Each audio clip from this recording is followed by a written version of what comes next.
Yo, what's up, guys? Welcome back to episode 4 of the Young and Hungry FireCast with my homeboy, Jay Azeltine. What's up, Jay? What up, Zach? How you living, man? And how was your week this week, dude? What's been going on since the last FireCast? You've been murdering it like usual, I'm sure. Shit, man. It's been a hectic week, as always, which I wouldn't have it any other way. You love the chaos, don't you? Gotta love the chaos, man. Like I said before, if I am in a bad mood, man, it's because I'm not doing anything. Like, if I'm sitting around the house, not doing shit all day, that's when I'm in my most depressed stages or just not working optimally or I'm not at my happiest. But yeah, man, last week's been good. My house is coming along. We're in the siding stage. We got about another month and a half for move-in date, which is exciting as hell. Dang, dude, you guys been burning that house up, My man. dad don't fuck around, man. Azeltine Dad's a Homes. grinder. If That's you're where in you got it, if man. you're in Central Ohio, hit him up. Yeah, so house is moving along. I brought on a couple new online clients this week. I'm excited to help them get going, achieve some goals, and so forth. Let's see. I've been cranking out some content. I'm working on a new article, top 5 bicep movements. Stay tuned. Ooh, curls for the girls. I'm gonna need those, man, for this photo shoot coming Hey, up. I've been seeing you curl on Instagram lately, bro. You're looking shredded up. Yeah, yo, I've been using the Axle bar, which is a 75-pound bar, and Is it's a that the one lot you were thicker. doing So, the hang cleans with that one day? yeah, dude, Ah, it's shit. it's it's torture, man. So it's a lot thicker bar. It's also a lot heavier, harder to stay tight on. So I've been curling the crap out of that. My forearm veins are just going crazy, especially on this. By the way, guys, Jay got me on a diet. I'm prepping for a photo shoot here in 3 weeks at my gym. So Jay got me on some fasting and Dude's getting can't go too in shredded. depth. But yeah, I'm working on getting shreds. But yeah, so top 5 bicep exercises. I'm gonna crank that out, have it out probably today or this weekend. Top 5 tricep article came out last week, and a lot of people ask me about a blog, man, and I think that's like a really good place to start. Just going into another rabbit hole, it's a really good place for people to start building a brand if that's what they want to do, because it's a really easy way to crank out content. If you're not comfortable yet on camera, just start writing articles and shit, and it's just a good place to really get your base and get a start. That's where I started. I started my blog last Yeah. summer, and that really kicked off things for me mentally, just really getting applied to the fitness industry. But yeah, so a good week, staying busy, again, cranking out the content. Just that's what it's all about with the branding stuff. Content, content, content. Tell me For about your week, sure, Zach. man. What's been up, brother? Dude, my week was good. Covered on a blog post. I never decided to get too much into blogs. I'm more into like vlogs, like Yeah, video logs. I'm because you better on fucking, I mean, camera. you murder it on camera. So, Yeah, I'm way better on camera than I am at writing. I never was good at English.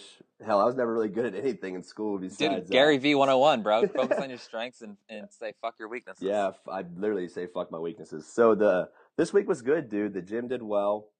We've been averaging 1 to 2 new members a day for the last 2 weeks. Dope. So a little bit of marketing 101 here. I got my guys. I told everyone at the gym, all the previous members I've had since day one. I said, hey guys, sign up 3 people from now till September 1st. I'll give you a year for free.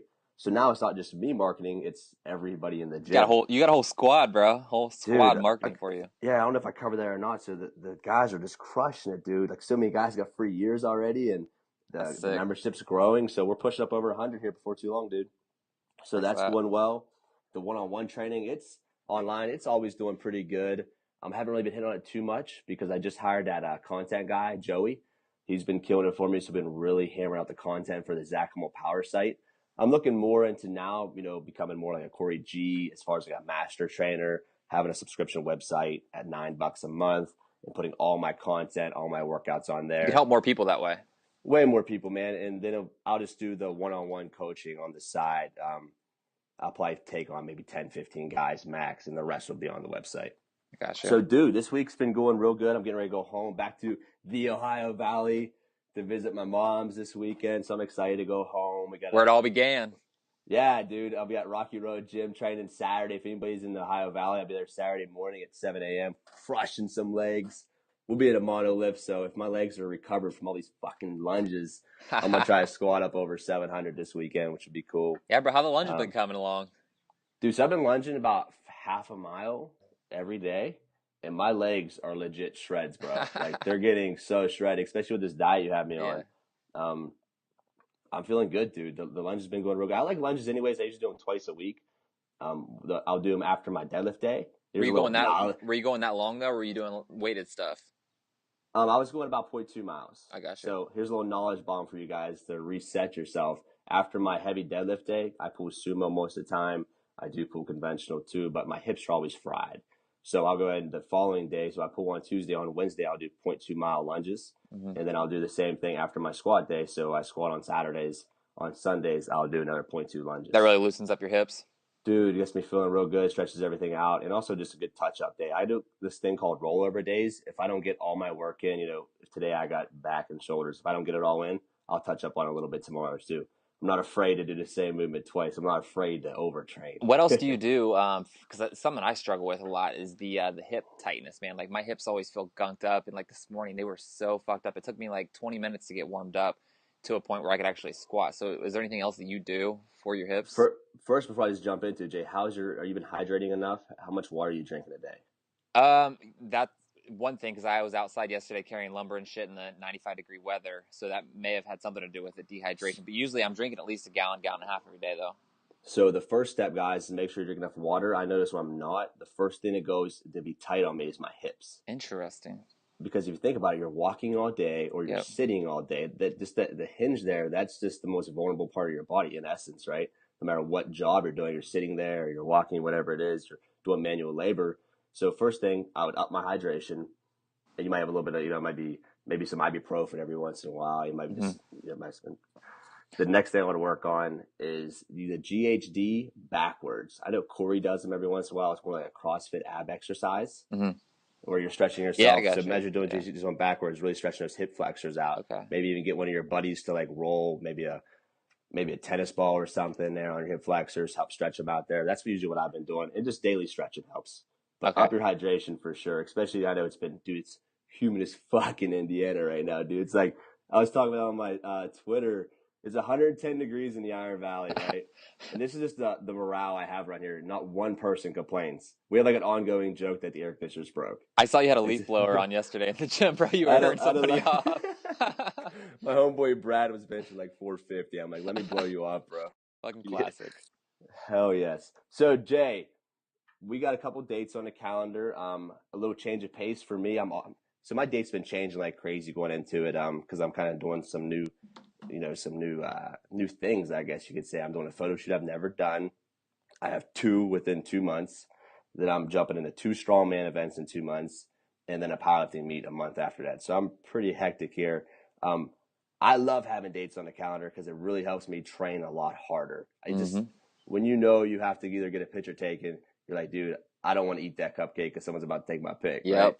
Or you're about to jump on the platform, and if you don't pull that weight in training, you're probably not going to pull it on a platform. So it really adds a whole new dynamic to your training. You want to train extra hard, give it that extra rep. So I know how important it is for me to have a date on the calendar. Can you express to everybody literally the importance? Like, I know we talk about it, but really how much your training changes.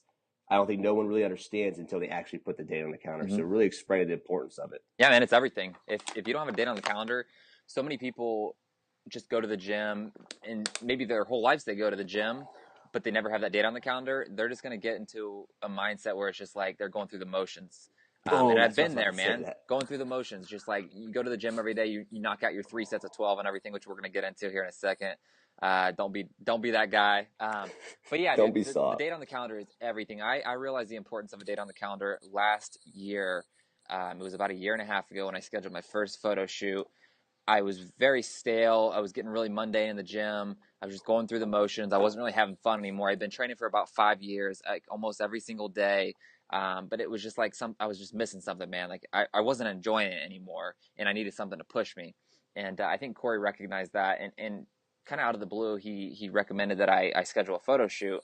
So I was like, shit, all right, well, why not? If you're gonna recommend it, I mean, I should probably take your advice. So I got the date. He might know a thing or two. Yeah, right. He's done a few things in the fitness industry and in life. So I got the date set, and it was with a super legit photographer. If you're looking for a really good photographer, hit up Arthur Arsenic in Canada. He's up in Toronto. So I got the date set with him. He's been ranked as the top fitness photographer in North America. So dude's super legit. So I got all this shit scheduled. And I was at that point when I got it scheduled, I was like 16 or 18 weeks out. So it wasn't anywhere near being close to it. But right then and there, as soon as I paid my money, it was like $1,400 for the shoot. Which if When you money's involved, man. yeah, and I split it with somebody, so it's 700 a piece. But still, once you got money on the line, it's like things are different right there. Time to go to So work. exactly. So I was 18 weeks out, but I could tell, man, something shifted right away to where it was like, I got to start working my ass off. So I head to Walmart like that night, get a 25-pound plate to start doing the nightly abs. Check out my nightly abs video on YouTube if you haven't already. I get the 25-pound plate. I go home and I have my ab wheel as well already that I hadn't been using. I had it, but I hadn't been using it. So right away, man, I start knocking out nightly abs pretty much every single night. I started training twice a day, which I hadn't been doing in forever. I was hitting morning workouts before. At this time, I was a full-time student at Ohio State, plus working full-time at Muscle Farm. So I started knocking out morning workouts. That's fucking grinding. Yeah. Twice a day, 2 jobs. Jay, you are the epitome of grinding, brother. I was grinding, brother. Love it, man. So I would get up early, I would train, then I would go to class, and then I would go to work, and then I would train at Muscle Farm with the dudes, and just everything changed mentally, man. And even like with my nutrition, it was basically like everything I did was focused and geared towards looking my best on June 12th. I still remember the specific date because it was in the back of my head every single day, every waking hour. I was obsessed with it, just like you said with the goals, obsessed with the goals. So you got to be obsessed with that date on the calendar. So I knew June 12th, I needed to look my goddamn best, and I didn't want to let myself down or let anyone else down. And I also had the money on the line too, of course. So literally everything, every waking hour and everything I did was focused towards me looking my best on June fucking 12th when I went up to Canada to shoot. My nutrition, my sleep, my training, everything, my nightly abs, and then even stuff outside of fitness really started to get going, and I started to get more focused on everything. I was more focused on my personal development. I was watching more at the time. I think I was watching a lot of Eric Thomas and reading more. So everything in my life stepped up when I had that date on the calendar. But fitness wise though, it changed the game, and ever since I've had dates on the calendar. I just did a shoot recently. I did a couple powerlifting meets between then. I got we have together, Zach and I, which we're going to talk about here in a little bit, is a shoot we have coming up at Muscle Beach. Stay tuned. Ooh, it's about to go down. So I got that in September with Zach and a couple other guys. I'm going to do a powerlifting meet, I think, in December. I was going to do a bodybuilding show, which I'm not sure yet. I might push it back until the early next year, just because I've already cut twice this year, and I want to put on some size and do some powerlifting stuff. So I might. I think that's a great idea, Jay. Yeah. I was actually going to mention that to you, man. You know, because you have the frame, man. I mean, you look so good already. And I think some guys get like, I want to do shows, and they're actually not putting on, because you'd be a fucking stud weighing about 200. I think I think the powerlifting stuff, man, can increase my overall size, because the heavy shit, it increases like your overall structure. So I think I'm going to come off that shoot, work with Zach. He's going to help me with my strength stuff. I've been helping with his diet, so we're going to kind of trade back and forth and film some content and so forth. But yeah, man, before I ramble on any more, date on the calendar is fucking everything. And what's your experience with it? I know you've done a lot of stuff with dates, and you're always going from one thing to another. So what's your experience, man? Dude, so just touch on that real quick. The service that I can provide for Jay and he can provide for me are both a little different, right? So I'm never going to go and say I'm a nutrition expert, right? Because I just never cut into a photo shoot or into a show. I've never done the whole entire prep. So when I'm going into that realm of things, I'm searching coaching. I'm searching mentorship, right? Too often guys want to get ego driven. I can do this myself. Fucking ego, man. I'm like, put your ego, leave your ego at the door, man, and be the best that you can actually be by seeking that mentorship, which is really cool. And Jay and I's, the situation that we're in, where I just happen to be the powerlifting guy, and he just happens to be the physique guy. So the nutrition guy. So it works out really well for us. But just like I talked about before on the day on the calendar, it ups my intensity, goes through the roof. Like just of recent, I mean, I opened the gym up here, so things got really hectic, and my training never really took a side, I guess you could say, but it really did, in essence, took a back burner. It wasn't really my number one. My number one was getting this gym running, and I kind of almost lost slightly, my training habits. My intensity in the gym kind of went away. I still think I was training harder than 99.9% of the world, but I wasn't training harder than a Zach Homol. Yeah, it's all relative. Exactly, which makes a huge difference. So I was like, okay, let me get this gym running. Once I know I'm, the gym's profiting, I'll be able to get back onto my, self-development as far as going towards like powerlifting meets, strongman events, and now the photo shoots. So instantly I knew, man, about a month in, I was like, I better set a date on the calendar to get this shit rolling. So that's what I did, man. I set a few dates. I've been falling in love with the strongman stuff. I'm seeing their numbers. Already doing like 40, 60 pounds over the numbers that the strongman guys are doing now. So I just want to totally take over any strength sport under 200 I pounds. love I'm like, it. bro, I'm fucking hype on it, dude. Woke up today at 3:45 in the morning. Boom, I'm out of bed. I'm fired up. I'm like, who's gonna stop me? Right? Fucking nobody can stop me but me. And I feel like that way. Everybody should feel that way. The only person standing in front of you in your dreams, your goals, is you, bro. Literally. Oh, Don't that's listen so to damn true. your bullshit friend who says you can't do it. If one of my friends says I can't do it, I just think they think lesser of me. That means that's the way you look at me, bro. I'm supposed to be your homie. You think I can't do it? It's rise to the occasion, guys. The only one standing in front of you is you. You You versus got you, the. always. It is always, man. So that's the date on the calendar, dude. It's I'm all everything, bro. about I it. mean, and people always ask me like, how can I'm kind of stuck and I'm not really progressing in the gym mentally. I'm kind of stale. What can I do to get the intensity back? And I'm like, set a date, whether it's a bodybuilding show, whether it's a shoot, whether it's a powerlifting meet, whatever the fuck it is. Whether even like having a date. I wrote an article about this recently. Having a date, going to the beach. Maybe you're going to the beach in 3 months. Dude, That could be cool, a date, yeah. man. Anything. It doesn't have to be a competition necessarily. It could be But anything. yeah.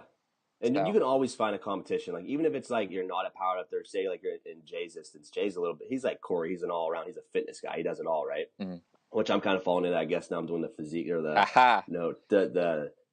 the photo shoot thing. I guess I'm kind of in that realm of things. But just hey man, I'm gonna do a powerlifting event. I'm gonna go and get out of my comfort zone a little bit. I'm not a powerlifter, but I'm gonna train hard for it, and that's gonna really up your training intensity in the gym. And you're gonna learn new things. And if you are, a personal trainer or a coach, you're gonna become a better personal trainer and coach from it.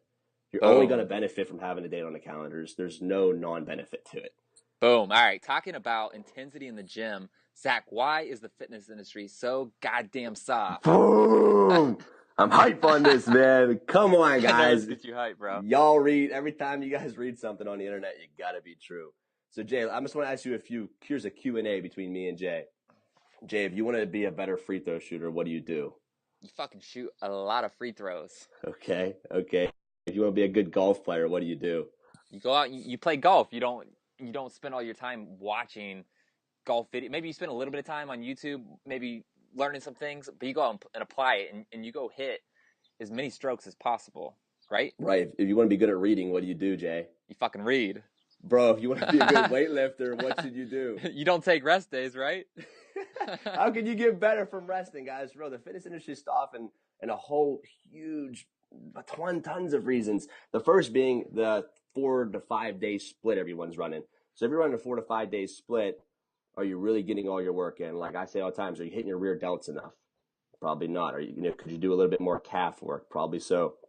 I When know you're I going could. down when you're going down on your squat, are you hinging over a little bit? You probably need more core work. You're probably not doing enough cores. Are you doing enough, conditioning work as far as your lunge is concerned, building that foundation? There's so many things to do where the fitness industry as a whole, in the most part, is saying you need to take rest days or you need to do this. A little bit more so now I'm noticing just from like the old school gym, Rocky Road, Iron Valley push. Like we have this Midwest meccas going on where we're really pushing those active rest days and more people will jump into that sled work and stuff. It's a movement.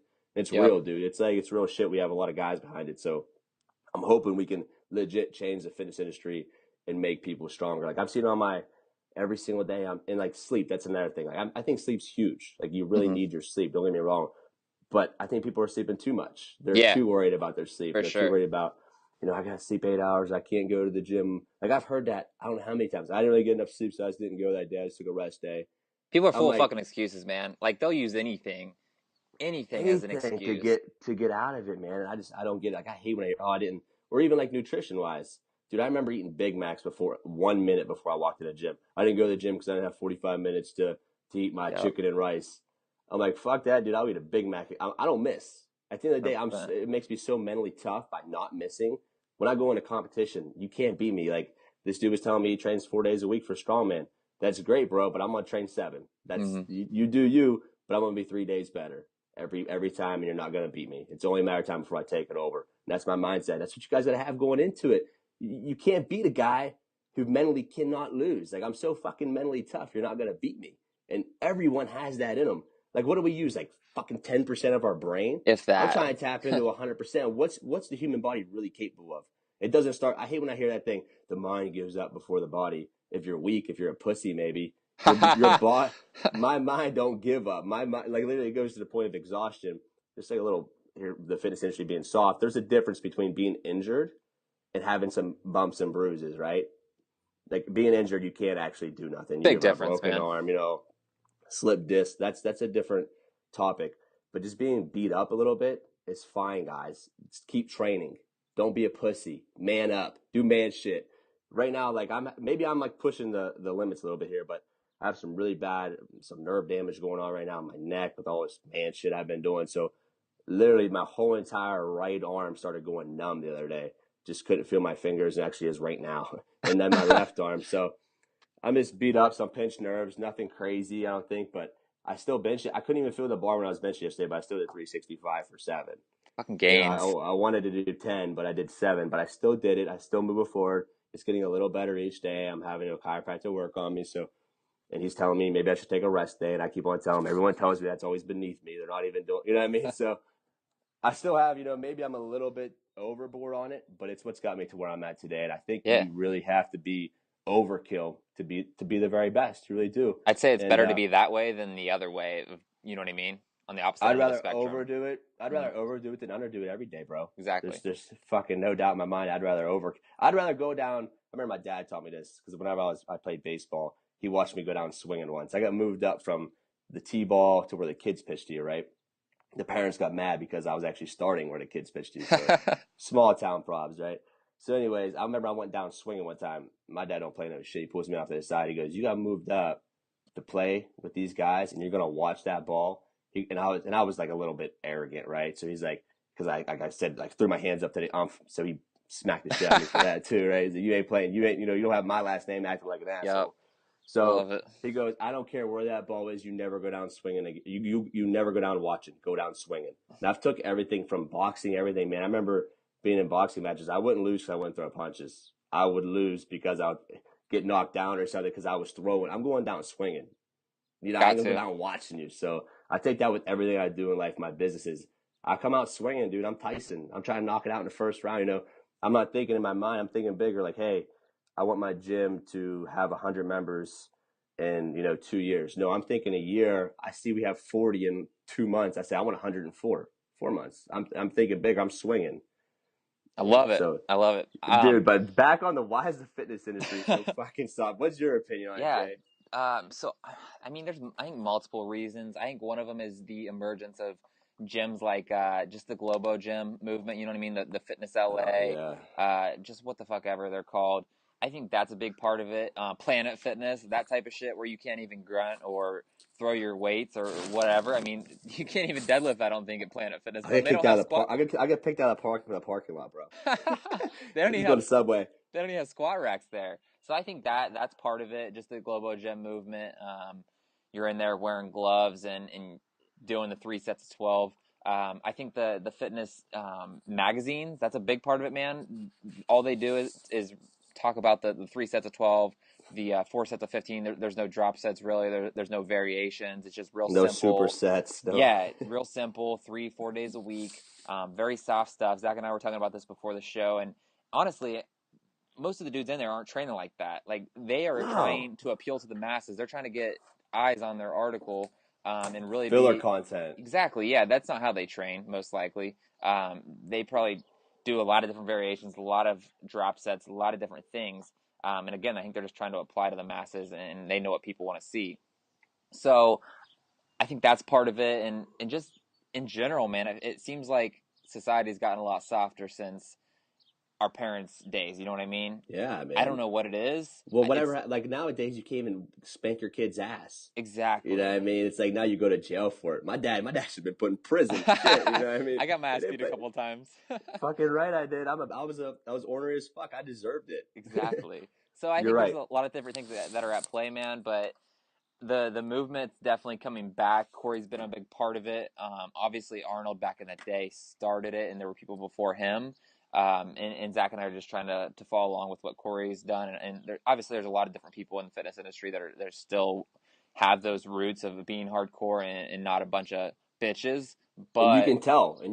You can tell who has that like that dense, that Ronnie yeah. Coleman 800 for reps muscle. You know what I mean? You can Oh, tell. it's a whole different muscle, dude. Like we talked, like we just talked about with doing the powerlifting phases. there's a lot of bodybuilders out there that don't do any kind of squats or powerlifting at all. All they do is train volume their whole life, and you can tell the difference with that hard muscle like Dude, Corey. density, you can tell it when you're telling when they're on stage, man, who's dense and who's not. Like that's something you can really pick out. I see a lot of guys here in Metro Indy, like the bodybuilding scene's kind of huge here, and you know who's moving heavyweight and who's not. There's just a huge difference. You can't get, dude. I'm a firm believer. You can't be massive and move 135 for reps on bench. It Mm-hmm. just doesn't work that way. You see these guys like, dude, Ronnie Coleman, Arnold Schwarzenegger competed in powerlifting. Like these guys' base is Yep. heavy movements. Come on, guys, let's move some weight. Yep, you got to switch it up too. Like we talked about before, I'm huge into variations and different bodybuilding variations, but also like switching from powerlifting to bodybuilding and so forth. That's been huge for me. Just building with the squats and stuff, man. It just builds such a good base and it's such a good structure. Just I don't know how it works. I don't know the science behind it. I just know it fucking works. And that's it. So It's like the old school mindset. Fuck, like people. That's another reason why I finish this stuff. We get so caught up in the science. The science tells me this, and the science tells me this. Dude, if we went by science, I ain't doing half the shit I'm supposed to be doing, but I'm still doing it. There's that's something science huge. can't gauge. Yep, It's willpower. that's It's huge, heart. man. People are so by the book these days, and you just got to experiment. You got to get out of your comfort zone, and so forth. So, Zach, no bitch assness tip of the show. I know you got something fire for me. What you got? Show the no bitch The ass tip of the show. show. Gary Vee, man. I've been watching a little bit of Gary Vee this week. Oh, that's all I was just, I think I tweeted about this past week. I don't even watch TV anymore. If I'm going to watch something, it's Gary Vee on YouTube, just because every time I watch something of his, I grow mentally and I usually get an idea for my own brand and so forth. So it's been huge for me. And Gary It's like Vee's, taking. he's the It's man. just, yeah, hell yeah. It's just taking one thing. He might talk for an hour. I might just take one thing from the whole entire hour, but that might, change so much for me. And that's the same with like Corey and John. I've been in constant contact with Corey almost every single day since he's been back from vacation. And just a few things he says that he's going to realize he's even saying it. I'm gathering so much knowledge from it. I'm applying it to my life. So not only seeking mentorship, but here's a good branding thing, branding 101. YouTube's going to be around forever, right? Like how many users does it have? Like 3 or 4 billion. A ton. Like, so it has all these users. Like Instagram's going to be long gone. Snapchat, YouTube is going to be here for a while. So if you are looking to grow your brand, I definitely think jump into YouTube. You just heard Jay say it, and I'm the same way. And I know a lot more people who they don't watch TV no more. They're on YouTube. They're trying to gather information, self-development, or just watching YouTube series. It's almost like turning into like a Netflix. It is. And whether it be like even like funny stuff, whatever it is for us, it's just self-development because we're trying to, be more successful in life and up our, raise our expectations for ourselves. So we're watching self-development things, but a lot of it, we're switching, everything's switching over towards like a YouTube based thing. And even like live stuff, real time stuff. Like that's why Snapchat's doing so well. People love that authenticity to be real time kind of thing. So jumping back on the no bitch, that's his tip of the show. I want to ask you guys, first things first, when you're benching, I'm going to ask you, Jay. So I'll ask you the question while I'm also asking everyone. My bench needs some work before we even get into this. Okay, so there's so many things for this app of the bench, which me and Jay's gonna cover a lot of this stuff. We planned a trip. I'm going to old school gym this coming week on Thursday. We're gonna bang out some content work together for the show. It's gonna be on both of our YouTube pages and the Young and Hungry FireCast YouTube page. So it'd be really cool to do that. I'm hyped about that, Jay. I'm hyped too, bro. So as you're coming down on your bench, I see a lot of people get about 4 or 5 inches away from their chest and they just want to drop it. I don't know if are you that way? Are you staying tight all the way down? As you're coming down, do you feel like you're getting loose a little bit? For me, it's always been like in my shoulders. Like I never feel like I have the tightness in my shoulder girdle. That's where perfect. For me. You know what it is? That's exactly what I want to hear from you, Jay. You're perfect. Dude, my bench is gonna go up 100 this. pounds when you help me. I guarantee it. Dude, you're lacking rear delt work. Okay. You need more and more rear delt work. So I know you do a lot of rear delts as far as like the cable pull aparts. Those are sweet. They crush the rear delts, but I'm talking more heavier work. Okay. So what I would see you doing is putting your head on the incline bench. I've seen you do these too. And you want your elbows, like a reverse fly with your elbows high. So when you're doing these, though, I want you to do like 2 sets of 20. All right. Pre-exhaust the muscle. And then I want you to bang some heavy ass dumbbells, fucking throwing them up as high as you can, like probably the 50s or 60s in your situation. So they won't be flat coming bench? Flat dumbbell bench? What are you saying? No, they're rear delts. So you're putting your head on an incline bench. All right, I got it's you. Like rear flies with your some elbows pre-exhaust high. And then some heavy shit with it. Then with some heavy stuff. So you might only go up 5 or 6 inches, but you're going to be overloading that rear delt. So what it really comes down to is the rear delt's a hard muscle to hit. And most guys just neglect it anyways. They're just getting it maybe a little bit on their behind head pull downs or seated rows, but they're not really crushing it. To where if I want to see you actually hitting it hard, do that every other day, and I guarantee if Taking you're having notes. that issue, your bench is going to go up. Just so a little reference back, my homeboy Joey, my content manager, he did 205 for one set of 4 1 month ago. 1 month later, he does 225, 4 sets of 4. He'd been doing rear delt work every other day. Yeah, dude, I know. Like, I guarantee when you work with my bench, it's gonna, because my dumbbell bench and my incline bench are way better than my flat bench. Like, I can probably incline bench almost as much as my flat bench. So it's So positioning. some guys are like that. It's coming down to positioning. So Yeah. when I'm gonna set you up, it's gonna be dope. We'll do the video, and I'm not gonna jump into too much, but it's gonna be fucking awesome Thursday. I'm hype. What about you, bro? What's your no bitch ass tip of the show? Whoa. Yeah, so kind of goes hand in hand with what we talked about earlier, is the whole mentality thing in the gym and not being soft. And it's basically just coming up with ways to really push yourself, whether it's competition sets or drop sets. So something I did this past week, for example, on the leg press, was I loaded the bitch up with 45s. I think we did 6 or 7 45s on each side. And each set, you rep out. So you start with all the 45s on each side, and you rep it out until failure. So maybe 4 or 5 reps the first set. And then immediately you have 2 guys on the side. You strip 1 plate from each side, rep it till failure. No rest. Strip, rep till failure. Strip, rep till failure. Until you get down to 1 plate on each side, and then you rep that bitch out for like 20, 25, whatever reps you can do, 3, 4 sets. And that is obviously going to help you grow physically, but mentally it's really going to help you grow. If you're in the gym, you're doing 3 sets of 15, going back to that again and again and again on the show. If that's what you're doing every single day and you're just going through the motions, you're not growing mentally. Maybe you'll grow a little bit physically, not nearly as much as the variations, the competition sets, but the big thing is mentally. You're really going to grow when you push yourself with the drop sets. And then I know something Corey's been doing in his crew. They've been doing a lot of competition sets on squats. So you'll maybe go 225 or 315, and you'll rep it out until you can't rep it out anymore. So I know Corey does like 15, 20 reps with 315, and you just go until you can, until you feel like you're about to fall over. And I've done those before. I haven't done them in the recent past. But mentally, man, those really, really, really push you, and that's where you grow. I had a Snapchat rant, and I know you talk about this all the time. I think we talked about it on the show, is in those dark times, and when you're in that discomfort, that's when you grow. That's when you really find out what you're all about and What who you're you really really are. made of. Yeah, when you're in there and everything's happy-go-lucky, even in life, when things are going well and things are happy-go-lucky, everyone's cool. You know what I mean? Jay, that's a knowledge bomb. That's fire right there, bro. If you guys are watching this, hit rewind for 30 seconds. Just listen to what you just said, because that's some real shit, Jay. Yep. In the times of discomfort, Dustin's all about this, man. Going into deep waters, that's when you truly find out who you are, and that's when you continue to excel and grow and progress as a person. So I think figuring out ways to push yourself in the gym and just really exhaust. So it could be running the rack on fucking dumbbell curls, just something to really push yourself instead of doing the standard 4 sets of a set You never number know of what you got reps. in you, right? You'll never really know what you really have in you till you push yourself to limits. Like a lot of people say, I can never do what you do, Zach. I said, "Why? Because you never tried." Exactly. People say Dude, that shit all you the probably time. could. Yeah. You probably could jump 60 inches if you just try. You believed you could. So I'm just rewinding on that, the deep waters thing. I actually tweeted this morning. I said, adversity has made me wise beyond my years. Stop running from it and start living for it. I live for times of discomfort. I live for being uncomfortable. Like I talked about a little bit, this is a challenge to me. Even though I'm really good at speaking, I feel like I'm getting better at least. Even though in the podcast was a little bit of a challenge for me, having these listeners, you almost don't want to mess up or whatever. And when I'm doing my public speaking, I don't want to use a whiteboard. I don't want to take notes. I want to just look at my audience and I want to build it. I'm not looking to be the best speaker I could be. I'm looking to provide the best message to them. Looking to So help them. every time I speak, whether it's to a baseball team, a football, whatever it is, an older crowd, a younger crowd, I don't want to go in there with a pre-plan saying, I'm going to talk about this and this might help them. I have a little bit of a gist of an idea, but I'm going to look around. And before I even get up to speaking, I'm going to start talking to people like, hey, what's your goals? How's life been? Once I pick on that, I see what they're Fill telling out me, the what their crowd. tendencies have been. Once I feel them out, then boom, then I start spitting directly towards them.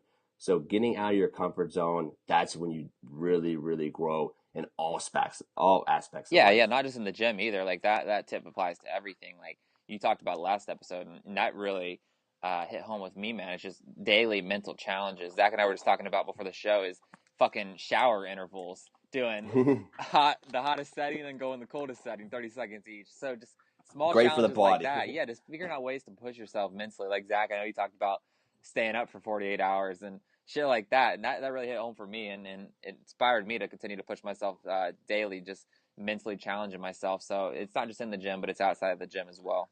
That's cool you said that, because actually, like when I spoke about that, I was almost, a lot of times when I rant, I'm almost ranting to myself because I see myself getting complacent.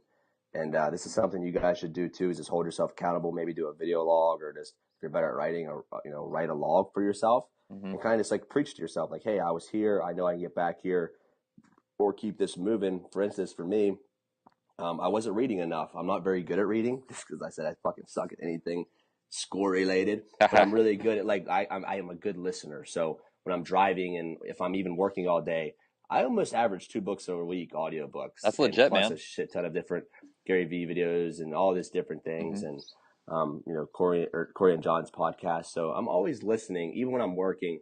And if I'm not, focused, centered, totally in on it, I'm still picking up, my brain still hearing it. Subconsciously, I'm still hearing it.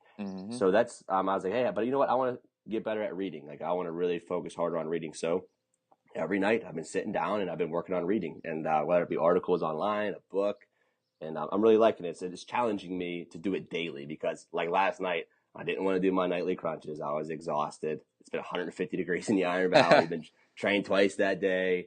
Obviously, we cut a little bit of my carbs out, so I'm not running on fucking 600 grams of carbs anymore. No excuses. So I said, hey, man, Zach, read. Do your crunches. This is, you preach about it. It's fucking time to man up. You talk about man shit, be a man. That's exactly what I did. So check yourself before you wreck yourself. Follow up on that. Zach and I had a conversation this past week. We'll just have long phone conversations exactly like this podcast. And we had like 50 podcasts a week actually on the phone. And we talked about how this show has really pushed both of us mentally. Like, it helps us stay accountable, even though we're already very self-driven. We keep ourselves accountable. That's just something I've always done, and I've always been very hard on myself. I'm sure Zach's the same way. And if I slip or I fuck up, I'll be very hard on myself, harder than I'd be on anyone else. And this podcast has really helped us stay accountable and push us to learn more, watch more Gary V, watch more instructional stuff, and so forth, and read more, just because we're going to be on the show every week and we want to have stuff to talk about, and so forth. So the show's been good for us in that aspect as well, and the accountability stuff. So it's all about accountability and daily challenges and so forth. So that's it too. Like, so I might gather some knowledge from Corey, John, you. Like, I learn from so many people, but I apply it and say it my own way. So even though I'm watching a ton of Gary V and just listen to all these guys, right? But I'm still pitching it my way. So I bring it in, I let my brain process it, and I might pitch it a different way than Gary V. Because I'm not Gary V. I'm not Jay Azeltine. You gotta have your own thing. Yeah, I'm Zach Humble, so I'm gonna process it my way, and then I'm gonna pitch it directly my way, the way I see it. Which I've noticed that I'm very authentic. I train a lot different than a lot of people. I bring a lot more fire than a lot of people, and I'm always on this hype.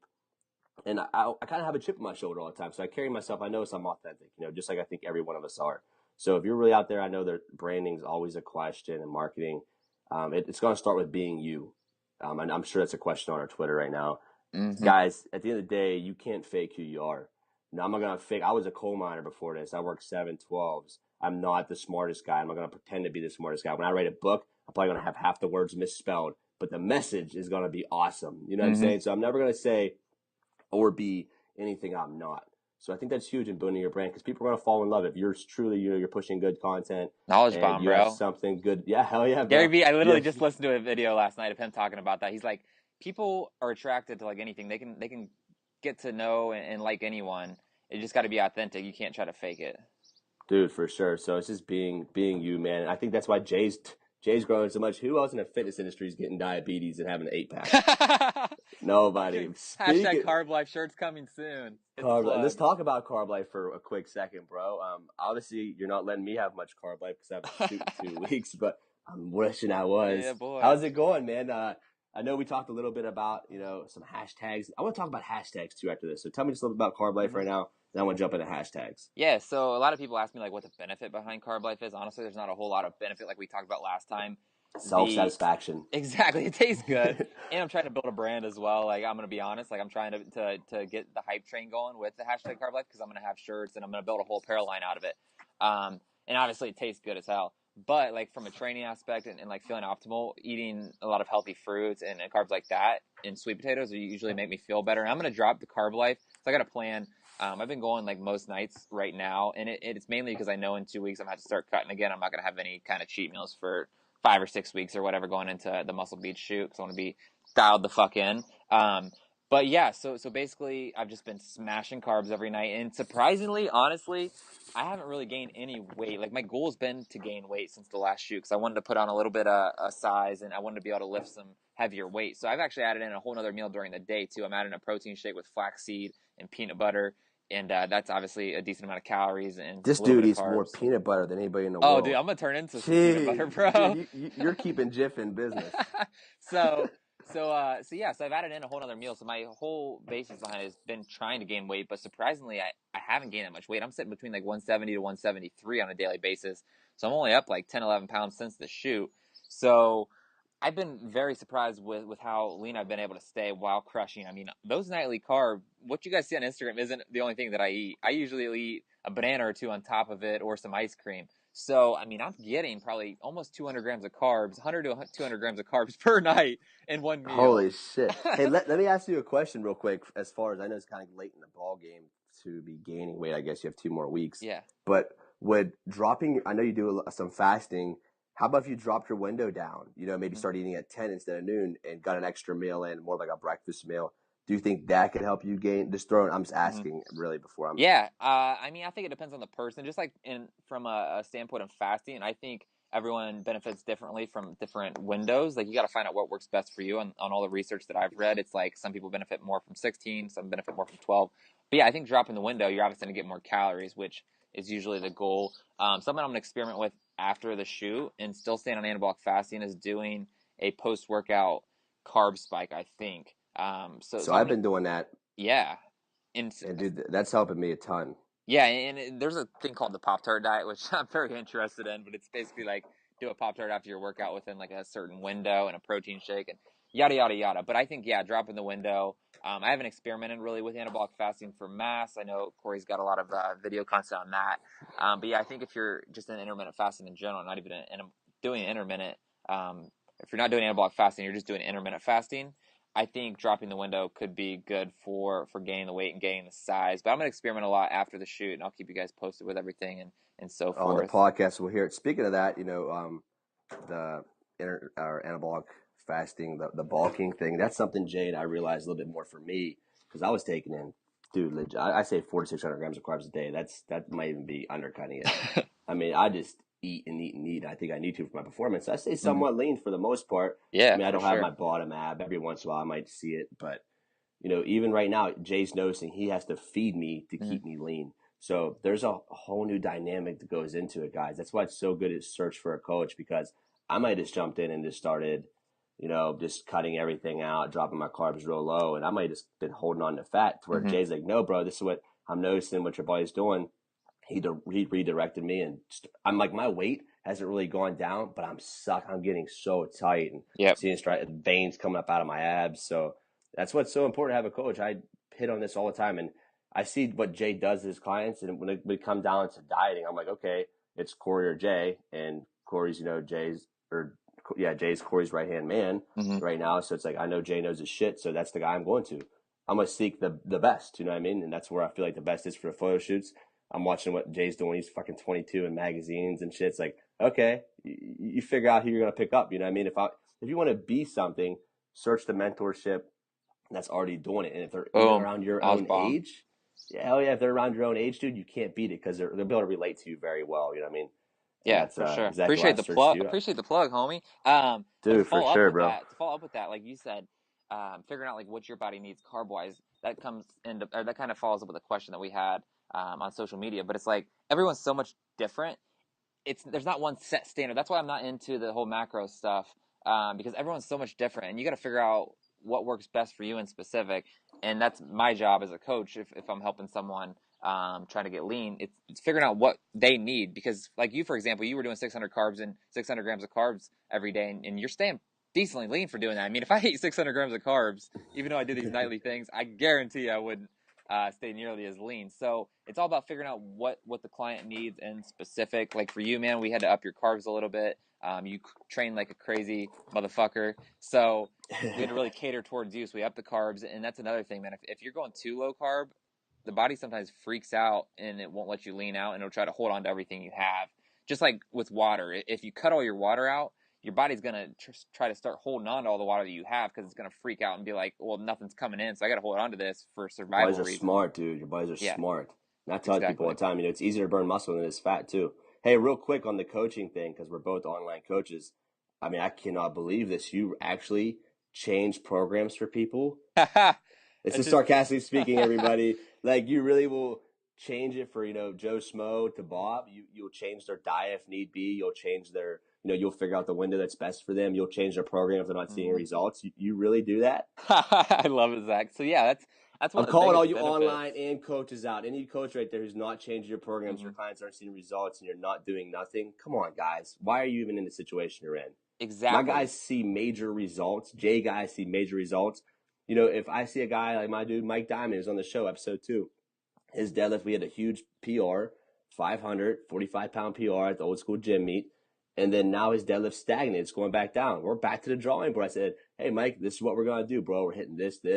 We changed it up. He's going to see progress. And he puts in the work. So you have to change it for your given guys. Like, I have a lot of guys on programming, especially my top package, because I make sure I want everyone to get results. But obviously, the more they pay, the more one-on-one Mm-hmm. time they get with me, right? So their programs are week to week. I think you need to run a program for at least 4 to 6 weeks to see it.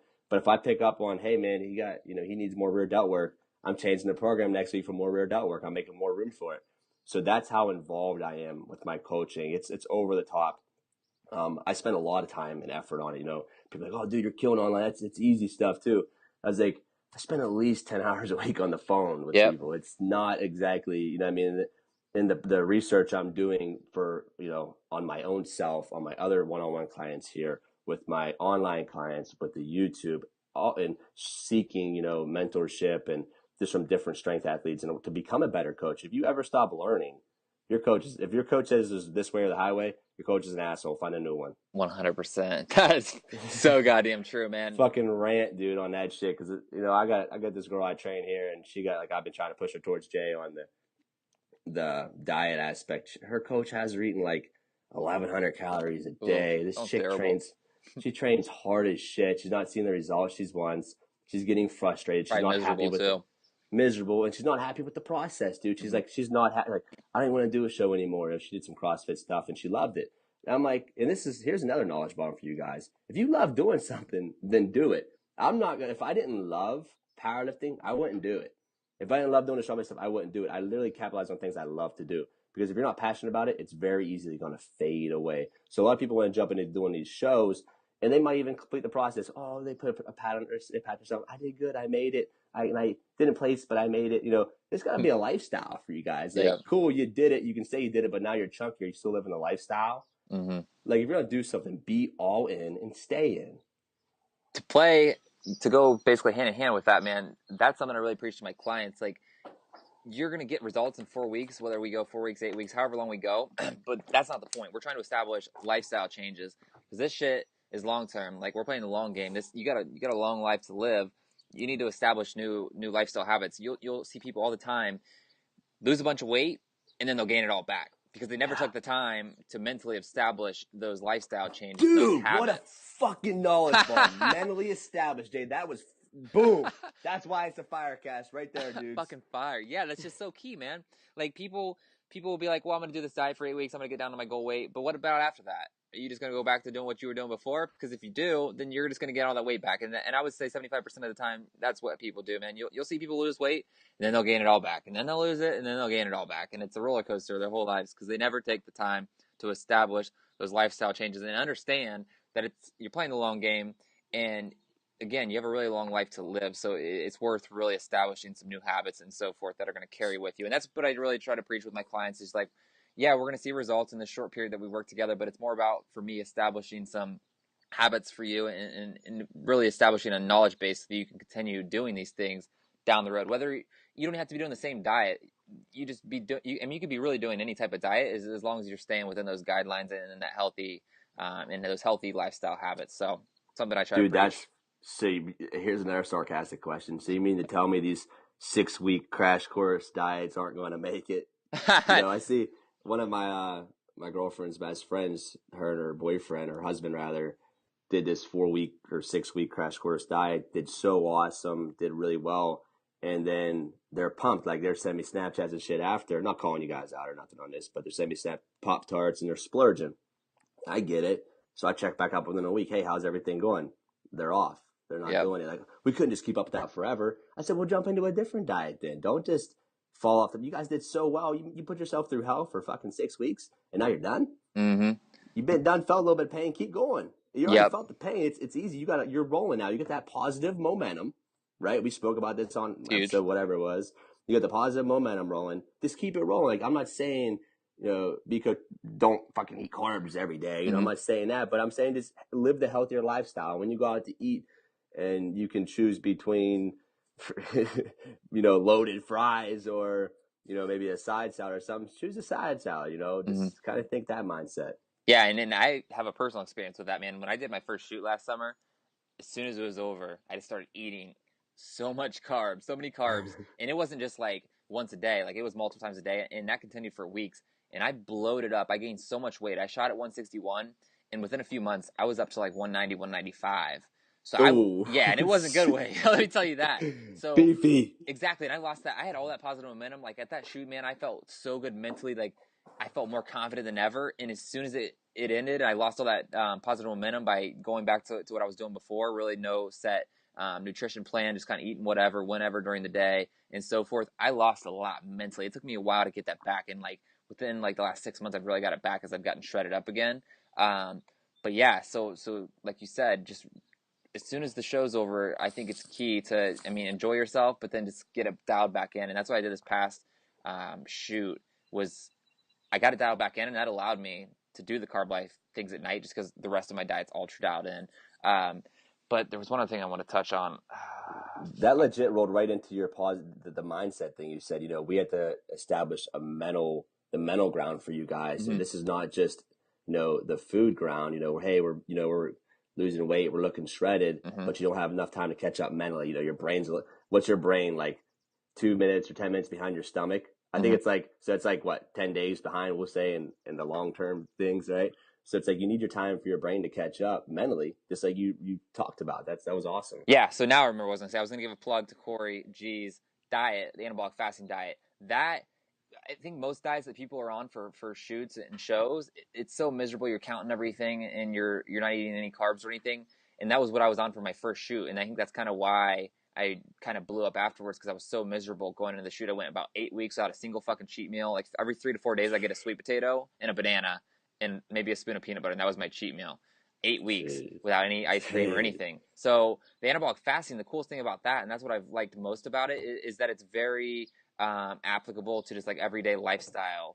So it's something that's very sustainable too. With most diets, again, it's not sustainable. Something you're doing to prep for a shoot or a show is not very sustainable in just normal life. But with anabolic fasting, it's so sustainable. I think that's what, again, allowed me to come off this past shoot, keep it ultra dialed in except for one meal, and stay lean. So that's a plug for Corey's diet. And it's just ultra becomes more of a sustainable. lifestyle. Exactly. Yeah, you can see it. Sustainability. You can see it in all you guys, and even myself who's doing it. The whole fasting thing. Even when I'm not with Jay, I'm still doing some slight fasting. My window's not quite as what it is now, but it does become a lifestyle. You can really see yourself. Like hey, and building this morale of people around you, doing it and pitching it to people. It does become more of a lifestyle because you can still be a human and be shredded, which is cool. Corey did a lot of research on this, and it's paying off. You can definitely tell that people are looking good and they're still living their lives. It's sweet. It's awesome. It is. Boom. All right, let's go into some Q&A. My favorite part of the show. Me too, man. That's what I just said that on Instagram last night. Like I really like this aspect of the Q&A. It obviously helps us have topics to talk about and cover. So that's cool, but it also is just really cool to engage with everyone. I think it keeps everyone engaged and so forth. So keep the questions coming if you can. If you can think of any good ones, shoot them to us before the shows on Friday. All right, cool. Jason Newland, my boy Jason. Jason's on the team, man. He's on the team. He's about to get strong as hell. Yes, sir. He asks if you could go back to high school, what is one thing you would change or would do differently now, knowing the kind of people kind of person you are now. So what would you change if you go back to high school or tell Like I said, yourself? I keep it really real all the time with you guys. I was very focused most of my time throughout high school because I was boxing, knowing that if I was going into a boxing match, if I drank the weekend before, I probably wouldn't be, uh, doing very good at the boxing match, right? So I was pretty focused all the way through. But my senior year, I slipped a little bit. I would quit partying so much. I quit drinking so much beer and smoking so much weed. Legit. I would be more focused on my goals. I would be listening to my body a lot more. And I'd be listening to myself because everyone in high school was telling me, my senior year. And I'm not saying I was like this stoner, this bad kid or whatever, but I was a partier. I was the best in the gym, and I was bonging the beers the fastest too. Boom. But I would listen to people tell me like, "Hey, we're gonna go to college after." I hated that. Like, I didn't know. Like, for kind of last time about partying, the AC. What is that thing? What's that test Oh, you gotta take? ACT. The ACT. I don't even know what it is. devil. Right. So it was after homecoming. Well, fuck, I was up till 7 in the morning partying. I didn't go to the ACT. Yeah. I think I was like, I paid for it and skipped it because I was partying. So when people are telling me like, what are you gonna, where are you going to college at? What are you gonna do? I just want to say, I just want to lift weights. I want to train people. I want to better the world. No one got it, especially being from the town I'm from with freaking 2,900 people in it. People did not understand it, man. So when I would say it, people would tell me I'm stupid or like they would just try to just crush my dreams and crush my goals. And dude, it worked. I went to college for like a semester or whatever. Got out of college. I think you guys know a little bit of spiel. Went to Colorado, iron worked for a little while, come home, worked in the coal mines for 3 years. It took me to like work in the coal mines, which I'm grateful for, but it took me to work in those coal mines to I realized like I was working at 12 hours a day. So I was distancing myself from a lot of people, Mhm. being that I was working so much to get in the mindset like, hey, don't forget about what your dreams were, Zach. It's time to make a change, bro. And that's what I did, man.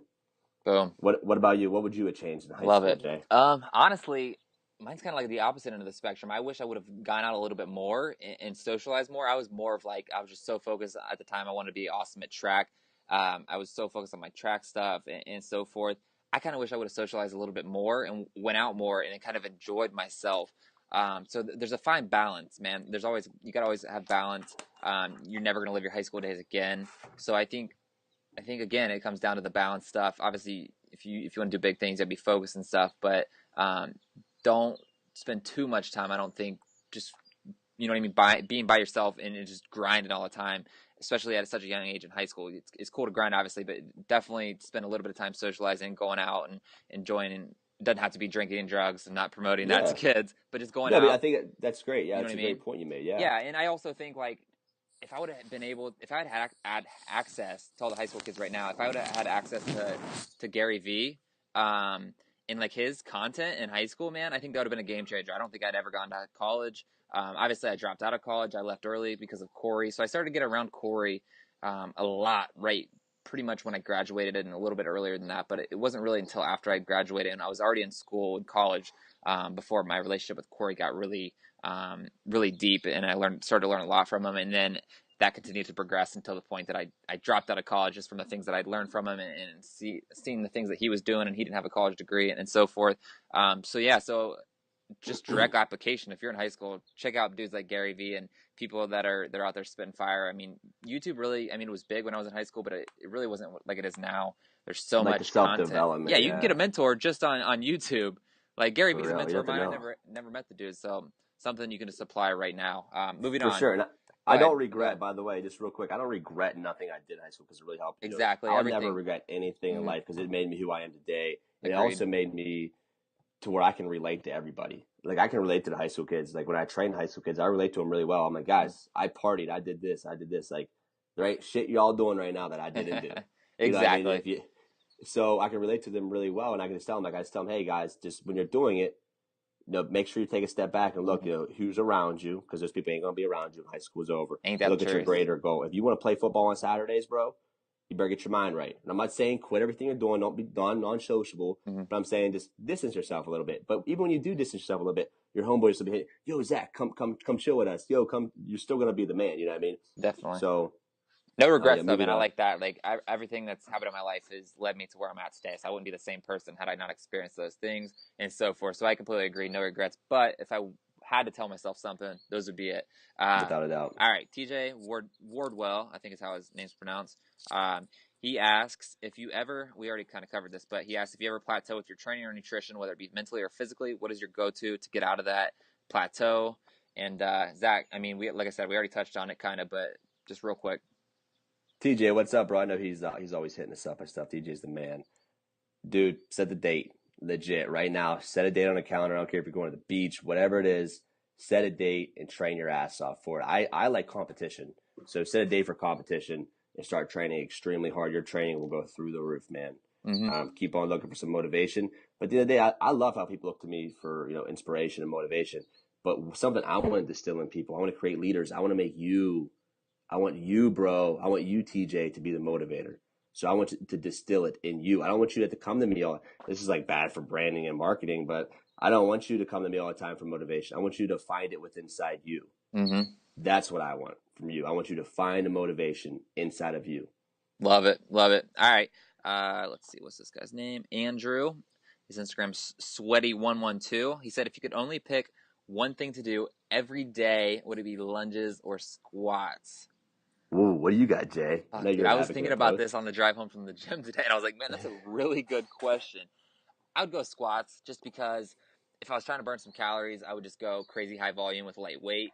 And obviously, like we touched about earlier, the benefits of squats are so abundant with just putting on overall size and just increasing your overall frame.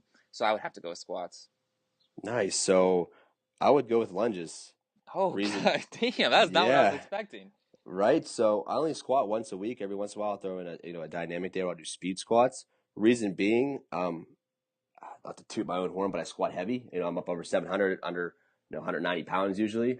So squatting daily don't work for me. My hips get too tight. It's just not my cup of tea. So I would do the lunges because I'm building a lot more of a foundation for me and prep me going into the squat work. Something I noticed with the guys on the squat everyday program and the bench everyday program, these guys are neglecting a lot of accessory work because they're spending a half hour a day squatting. And then you're asking me, well, dude, why is my deadlift going down? My hips are firing up. I thought it was covered this on the last episode. Well, bro, your hamstrings are weak as shit because you squat every day and you don't do no hamstring work. Boom. Love Knowledge it. bombs. Knowledge bomb. All right, this one's for you, Zach. I think you'll be able to have a good answer for this. Best alternative to the GHD. What is it? Glutam develop? What's the actual? Yeah, GHR, glutam raises. I call it whatever. Yeah, glutam development. I think the GHD is the machine, right? And the GHR is the actual movement. I don't know. Fuck it. What's your alternative for it? Do them. No, so the alternative, I know he said like something like stiff legs or something like that. I'm looking more for the contraction on this movement. Okay. There's really no great substitute, man. Go on OfferUp. It's an app on your phone. Go on Let Go, an app on your phone. I talked about this before. Find a cheap one, $100, $200, and invest in one. Legit. Cool. That's my answer. Cool. All right. Jamie on Instagram asks, biggest mistake you guys see people doing in the gym, exercise/mindset wise? Dude, they're being soft, Jay. Yep, that's the biggest. They're going through the motions. Like that's number one. They're usually it's not even the programming. It's nothing. They're not bringing the intensity, and I don't see that so often at the Iron Valley because dude, I can't brag enough about the people I got here, man. Every once in a while some fuckers leave some weights out. Dude, the intensity level's high. Everyone's behind each other. Usually you guys go in gyms and, okay, you get your earphones in, you're bumping, but you're not really bringing intensity. You're not pushing yourself to the limit. Are you really? Are you pushing yourself to failure? What's failure, Jay? Failure is when your body shuts down. Like that was me on incline dumbbell bench this morning. That was failure on that drop set. Guys aren't bringing it, and then I'm a technician on. I guess I'm not a form Nazi because that's just not me. But I'm a technician to where I'm a leverage guy. You're not using the right leverages, so I see everybody, so many people doing things incorrectly as far as their leverages are concerned. So I can't even jump into that. That's a whole fucking podcast right there. Definitely the mindset stuff. We covered that earlier. That's people are soft, just in general. So the competition sets, the drop sets stuff, get on that. Just up your shit mentally. You got to come into the gym every single day with that killer mindset. You're just gonna go in there and you're gonna throw some weights around and you're gonna eat those motherfucking weights. So mindset wise, you definitely got to be on your shit. But from an actual exercise standpoint, I would say people really go too heavy. They let their ego get in the way. I'm really big on this. They let their ego get in the way, and their form goes to shit, especially on bodybuilding movements. The key to bodybuilding stuff, and Arnold talked about this all the time, is going lighter weight and really perfecting your form and getting that mind-muscle connection. So, Dude, yes, the yeah, mind and muscle connection is it's big, huge, especially for especially for yeah, what you guys are doing. for sure. So drop the weight if your form isn't correct. First of all, you got to figure out what the form should look like. So maybe do some YouTube studying. I have a whole form library. I'm always watching other people to try to perfect my form on certain things. Watch that Zach Homol power, dude. Boom. And so once you figure out what you should be doing, then go light enough to where you're doing everything correctly. If you're not doing it right and it feels too heavy, drop the weight. Don't let your ego get in the way, no matter how light you're going. Like on shoulders, man, sometimes I'll go, if I'm doing dumbbell flies for high reps, I'll go like 10 pounds. I mean, I'm not afraid to drop the weight. I'm not going to let my ego get in the way just because I know I'm going to reap the rewards from going lighter and really getting the squeeze at the top and getting it up high enough. And like Zach said earlier, you can exhaust yourself with heavyweight too for other at other times for other reasons. But if you're going for the bodybuilding stuff, go lighter. Make sure your form's correct and so forth. And let's see. I think that's the biggest thing though. Just there's so many different lifts. There's so many different bodybuilding movements that people are always doing things incorrectly. Maybe it's just because they don't know what they should be doing, but I think it's majorly just that their ego gets in the way. They don't want to go too light and have people see them and think that they're a bitch or they're soft or something. So definitely. So let me ask you something. So just because your program calls for like, I see a lot of coaches will program, like even when I program for 20, it's not just I see a lot of coaches, I guess you could say, they're just like programming, like just trying to get their athletes or their clients, just their bodies totally fried. To where I'm not necessarily programming to get you fried, to where it was more pre-exhausting. But when you guys are doing the movement, just because it says 20, don't just rush through the 20. Actually make them 20 quality reps. Mm-hmm. Quality over quantity all day, man. Make sure they're quality reps. Boom. And there's a time and place for, like Arnold did a lot of cheat curls and different things like that, to where like you hit your point of max effort for a certain amount of reps, and then he kind of let his form go a little bit to where he would go past that point. Overload. Yeah, exactly. So there is a time and place for it, but for the most part, you guys just need to drop the weight and really work on the form. So I think we covered that Definitely. pretty well. Oh, cool. Real quick, Jay, by the way, I've seen you crushing those bent over rows at the last Bro, episode. I told you I was going to start knocking them out. Guys, if you want a thick, for those who haven't tuned in to the episode 3, if you're just jumping around, bent over rows are great for mass on your upper back. Get that chest to back thickness. There's nothing quite more impressive than a guy who's fucking 4 foot chest to back, right? It's also going to help your deadlift too and your bench. Boom, yeah. If you give me some advice, man, I'm gonna apply it. That's one of my biggest fucking pet peeves is when people ask for my advice and don't apply it. So you're a man of action. Exactly. Don't ask me for my advice if you're not going to use it. Just waste my time, bro. Don't waste my breath. All right, Stunna Hanna. I always see him. My dude Hunter. He asked if Iron Valley would ever have a beats and barbells type lift like old school gym. What you think, Zach? Dude, that'd be dope. So we just got a new stereo in yesterday. One of the new members brought a big ass boom box in. So hell yeah, we're getting into it. I think we might do something like that in the future. It'd probably be in the summertime. And I drag a lot of shit out back and we do like man shit stuff. That'd be cool. And maybe have a DJ. That could be something cool we did in the future. I think some people forget. Iron Valley's been open just now 4 months, like last week. Crazy, bro. You've done so much in 4 months.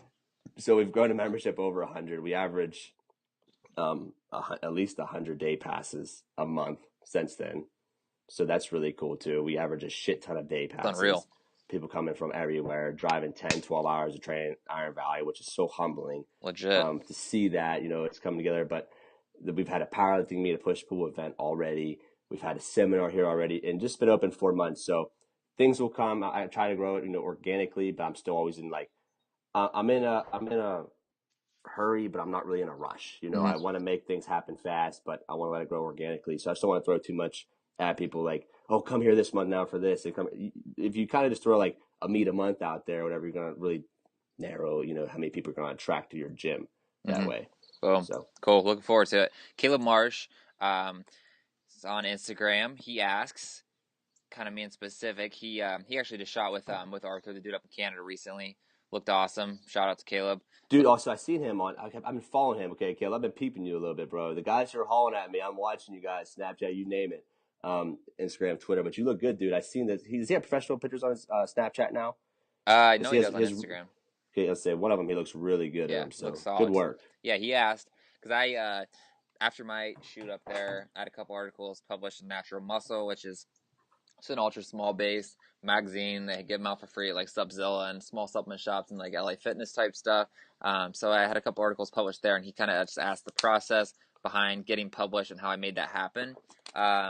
Corey had a little bit of a role in that. He hooked me up with their editor, and then I took the opportunity and it took action, and I started writing some stuff up and sent it over to him and said, "How does this look?" And they're like, awesome. I mean, I put a lot of work into those articles. I took my time. I put my heart into writing those articles. So I think just reaching out to the editors of different magazines, whether it be Natural Muscle, they're always looking for people to write and so forth. Just reaching out to the magazine, I would say that the chief editor or whatever, whoever you can find their contact information, and have an article already, basically ready to go, and then just send it to them when you reach out to them and so So forth. have So your ducks in a row. That goes with anything in life, man. Make sure you really have your ducks in a row before you jump into it. Obviously, Jay, he looked really good going into it. He found, mentorship in Corey. He did all the steps to get into the article. He found mentorship, took the pictures, looked shredded, worked hard for it, wrote the articles, put his whole entire heart and soul in the articles, then sent them, hey, I got articles. Will you guys let me in the magazine? yeah, Provided good content for them, got in. So instead of just reaching out and asking and then not having anything to provide, you know what I mean? yeah, You gotta that's like have your shit ready. exactly. Which he already, I mean, he has the photos. Speaking to him in specific, you already have the shots, Caleb. You looked awesome. So just start writing some shit up, man. My first article was like about my experience. It was called my first photo shoot. So maybe something like that. But get creative with it. Joel's been training at Old School Gym, 16 years old. Been waking up at 4 a.m. to come train this week. So let's see what he's got. Number one thing you regret not doing earlier in your life / career, which I regret nothing. exactly Legit. I kind of think covered everything that. happens the way it's supposed to go. I don't push it too much, but I'm a man of God, and I think He's placed everything He has in my life for a reason, and that's what's got me here. I've needed to go through the hard times, like gone through a lot in my early childhood. Um, I went through a lot when I moved. I don't express it enough how hard it was for me when I moved to Indiana. Like I lived in the hood. I laugh now. It's funny, but it was rough, dude. Like literally being a small town kid with a town of less than 3,000 people to moving into the hood, Yep. and people looking at you different. And I'm a friendly guy, and hey, what's up? How's it going, man? Don't fucking look at me like. And now I'm a fireball too, so it's like nobody's gonna talk to me like that. So there's been some very hard times in my life, but it's gotten me to where I can speak about them now to you guys. Like if I didn't feel like I had a lot of great things to speak about, I wouldn't be on this podcast right now, this FireCast. So FireCast. I agree completely with so that wholeheartedly. Kyle's also 16 years old. He's been training at Old School Gym at 5 a.m. Shout out to those guys. He asks, because I think last time you touched on just growing like a brand of positivity and just in general. So he just asked kind of how to begin doing that, and then also ways that we've grown our brand, which all right, so we had a little bit of technical difficulties there. We're back on track though. So back to Kyle's question. He was just kind of following up on what you said, Zach, on a previous episode about growing a brand of positivity. And then he also just asked how we've grown our brand. Like I said, we've kind of touched on that, but we can kind of touch on it again a little bit. So go ahead so and talk what's about the what's his positivity though. what's his direct question? Like how did I do it? Yeah, so first he said ways on how to grow a brand of positivity, which is kind of Okay. vague. But I mean, Yeah, I'll give you. Yeah, I'll give you the way I did it. So you have to really understand people. I get people. Like when I worked in a coal mine, guys hated what they did. They hated the work, but to get the most out of them, I had to relate to them to get an arouse out of them, right? So I got to know the crowd I'm speaking to. So when I'm in the coal mine, I remember a fall happened. That's when the mine caves in. So now you got to go in there where it's not supported. You're 1,000 foot underground where it might cave in again. Add support, knock a bunch of rocks out. Super dangerous. People hate doing it. Hard work. And it sucks, right? It's midnight shift. So there's a little story background. So I go in there like, fuck, this sucks. Fuck this. So I start working. I jump in there. The mine foreman always let me because we're using a sledgehammer. So it's like, my time to bunch shine. of This is man my shit. right. So I'm beating and I'm like screaming, this fucking sucks. Fuck this shit. Just going crazy hype. But people started laughing. They got an arouse out of that. So that's how I was able to impact them positively by almost playing into their negativity almost. So it's just like you really got to understand, how the people you're working with. As far as my parents go, it's a different thing. My mom she's just a positive person, anyways. My dad not so much. So when I'm talking to my dad, he gets, more of a rouse out of like different things like hunting and different things. So Mm-hmm. I speak on those topics. I speak on the topics that are going to make other people excited, right? So that's how I would definitely start. And then I would start by, you have a bad morning. I talked about this on Snapchat the other day. It doesn't mean you have to have a bad day. So just because your morning went bad and just like the other day, the shit just wasn't going for me. The key card here at the gym broke. Had to call my IT guy. Just a bunch of just shit not going right. I could have made that a whole bad day, and maybe the day was it just didn't go as planned the whole day. But I turned it around. I got a lot of stuff done that day, and I just kept on pushing towards that positive momentum. Because if you have one bad event, or a series of events even happen bad throughout the day, and say it happens till 3, and you're gonna be an asshole when you go home to your family. You're always gonna be in a bad mood for the rest of that day till you sleep. You have to sleep to turn it around. It's like, dude, drink some coffee, take a Red Bull, whatever you gotta do, go to the gym, snap out of it, and then start, producing more positivity with everyone around you. So at my gym, it's a fad. I make it like it's hot as fuck in here. We're all sweating. I'm like, oh, this sucks. If I was saying this sucks all the time, my members would be saying it Everyone sucks, else would, right? yep. But I'm saying, I'm like, this is fucking. I'm wearing a hoodie. If the guys will turn the fan on, I'll shut the fan off. Like I'm making it like it's freezing in here. I'm just like bringing the hype. So I'm bringing the positivity. I think that's what you need to do. And depends on, the crowd you're speaking to. But it's just first going to start with genuinely being a positive person yourself. Because, bro, if you're a negative person, because some people are just born negative. They're Mm-hmm. born to look at the glasses half empty. I'm born to look at it's half full when I'm about to get more water. I'm ready to go. My plate's half empty. I'm ready to eat, though. So you have to really be that type of person who can push the positivity. Don't fake it because they'll know. If you're a negative person, just try to change it. Maybe seek positivity Boom. prior to. I like all of that. Just one thing to follow up. Just one person at a time, though. Like, just maybe smile at someone when you walk past them in public. Just small things. So just one person at a time. Might be at Starbucks. You pay for the person's drink behind you. So just the Yeah, it's small cool. things, I think. But yeah, I mean, you pretty much covered all of that very well. Colin P. I spoke with Colin actually on one of my calls I did. So he asks, I feel like my hamstrings don't fire right when I squat and too much pressure goes on my quads and knees. Do you guys think if I just blew my hammies up for 3 to 4 weeks, 3 days a week, doing straight leg deads, good mornings, etc., would be beneficial, or should I just add an extra few sets for the hamstrings? This is all you, Zach. Got you. Before I jump into that, Jay, how did the calls go on Sunday? Tell me a little about what you did Sunday and Mm-hmm. why you did the calls. What was Yeah, that all about? it was awesome. So I made a post on Sunday. I was trying to come up with a creative way to give back to everyone for all the love that they show me on a daily basis, all the engagement and so forth, which I love. So I was just trying to come up with a creative way to really give back to you guys. So I made a post on Sunday. I said, I'm going to do a Q&A today, but it's going to be a little bit different. I want you guys to, whoever wants to talk and has some questions, email me your phone number. I got a really good response. I probably talked to 7 or 8 people throughout the day, spent 20, 30 minutes with each one, which was really cool. Answered all their questions. We just chit-chatted back and forth, gave them some advice if they wanted anything. So it was awesome, man. I actually got to put like a voice. I didn't obviously get to meet them in person, but I got to put a voice to some of the Instagram or Twitter names, which was really cool. So it was a good experience. Yeah. I got to help some people out and actually get to meet some people and hear some really good stories as well, some transformation stories and so forth. So it was really cool. I'm going to do one in the future for sure. Dude, that's really cool, man. Engaging with people on, that direct level. That means a lot. Mm-hmm. It means a lot whenever, my mentors reach out to me. So that's really cool, Jay. So something here with the hamstrings, dude. Everybody's quad dominant. Everyone's like, I got weak hamstrings. Now, everybody does. So something I would do that I found beneficial is I started doing GHDs every other day. And if you're gonna tell me you don't have a GHD, I'm gonna say the same thing. Invest in one. Because guys, at the end of the day, it's like I hate when people tell me I would come to your gym, but it's 45 minutes, or I would do your training, but it's $90 or 100, whatever it Excuses. is. Everyone's got excuses. So you're telling me excuses. I don't buy that shit, man. Like if you're reaching out to me, you must be somewhat serious about your goals. All you're telling me is that I'm not worth it and your goals aren't worth it. So I don't want you.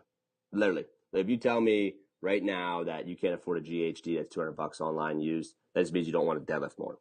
That's just literally the way I look at it. I hate to think that if you're in high school, I don't have money. Guess what, dude? I work fucking 12 hours a day, almost daily, 6, 7 days a week, roofing with my old man when I was in high school. I'm gonna go out and find work and I'm gonna pay for the things that I need. So it comes right down to being like hardcore, that mindset. So do the GHDs, do them 3 to 4 times a week, every other day.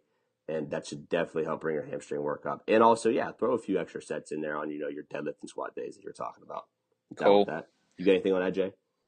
You covered it very well. Like I said, that's a question gauged specifically towards you. I think. I mean, that's the type of training you do. It's all gauge towards the strength stuff and so forth. So you covered it very well. Let's see. Ty Wag, yes, how to stay on track with your goals when moving to a new stage of life. For example, heading to college, graduating school, moving to a new town.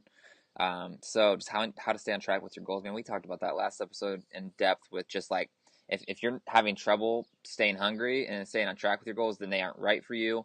They need to be adjusted. Maybe they need to be completely different than what they are in a whole different sphere of your life. Maybe you have fitness goals, but that's not what you want to do. So maybe you need to adjust in that regard, or maybe they're just not big enough in general. I like that, Jay. So I can relate to this a little bit. When I moved to Indianapolis, like I said, I went through like a little bit of a hard time knowing nobody here. My living situation wasn't right, wasn't making the money I was used to. So I kind of almost wanted to lose track of where I was. So I put a date on the calendar. We're so huge on that. We talk about that. It seems like every episode we hit on that huge today. That's going to help. You have this huge change. You need to realize priorities. So you're moving, going to college, graduate school. Everything's going good right now. How do I stay on track for the gym?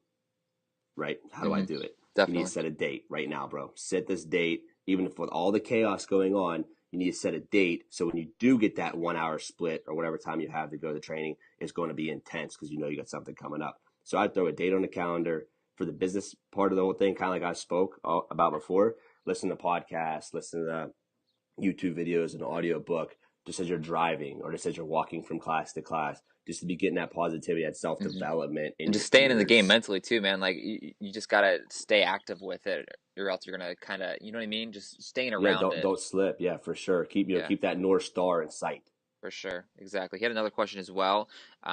He asked how to fit training, business, work, school, and a personal life together. I love this one. It's got to grind, tough. right? It's got to It's grind, the like we talked grind. about earlier, man. I was full-time student at High State. I was working full-time. I had a hour drive each way to work. You just got to fit in your schedule. Maybe sacrifice sleep. Whatever you got to do. Maybe you sacrifice some socializing time.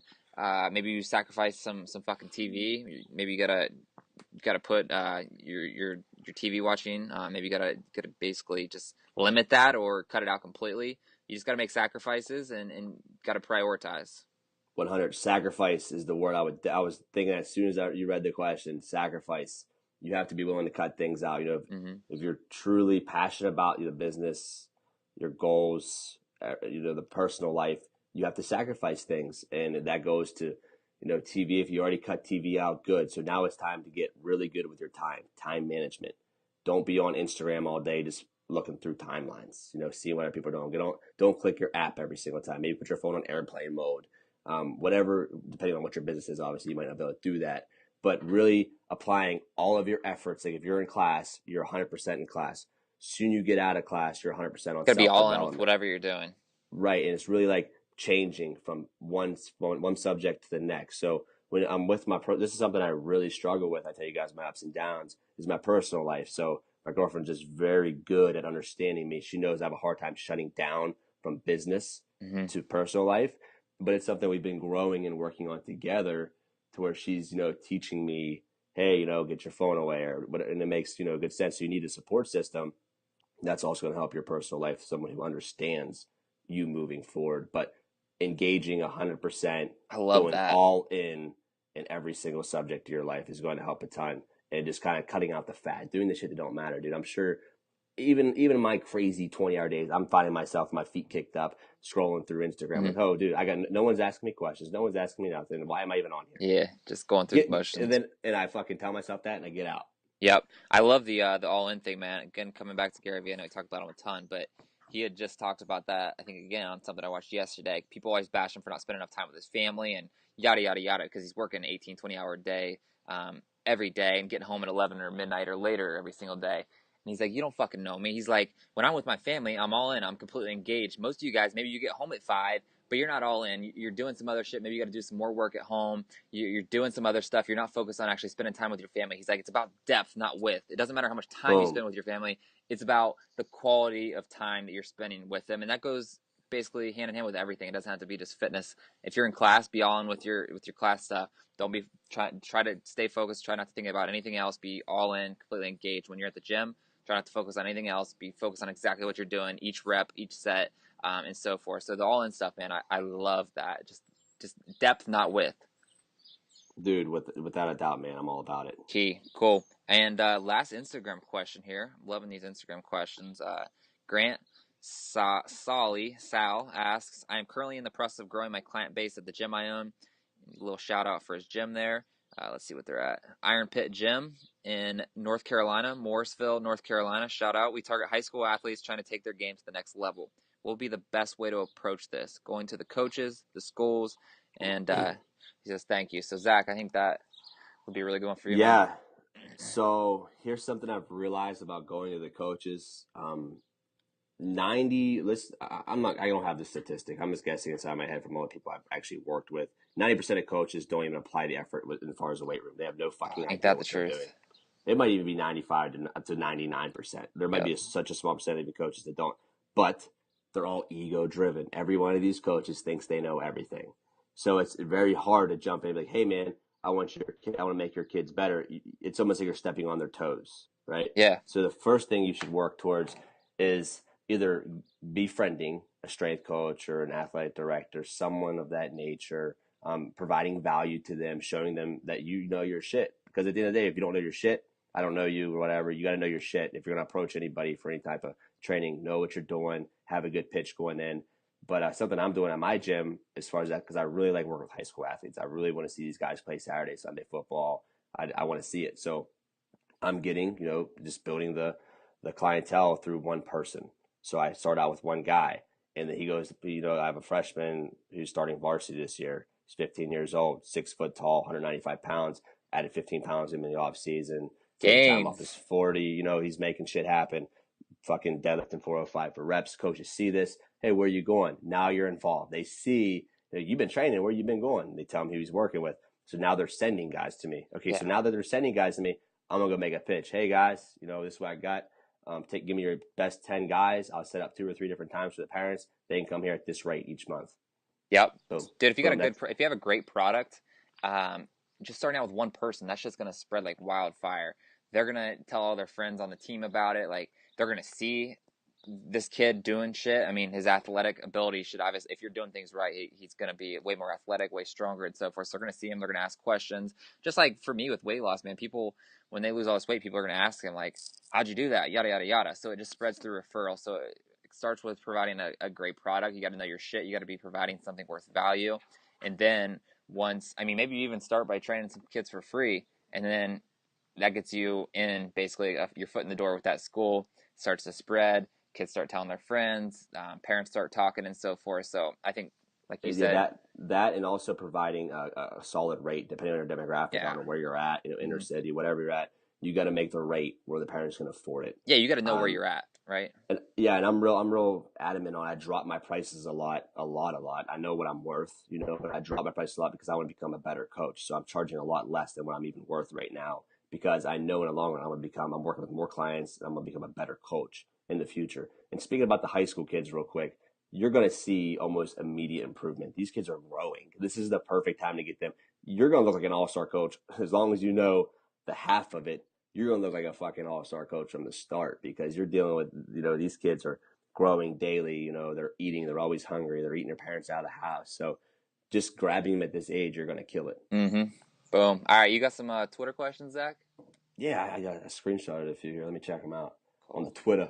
I like how Twitter's I feel like it's a dying thing. I know Gary Vee talks about it and we've spoke a little bit about it, but I have a lot of engagement on Twitter. It's really easy to connect with people more so. But all my engagements moving towards Snapchat. Right yeah, I was about to say the same thing. Ever since I got my Snapchat, I think this happened since the last episode.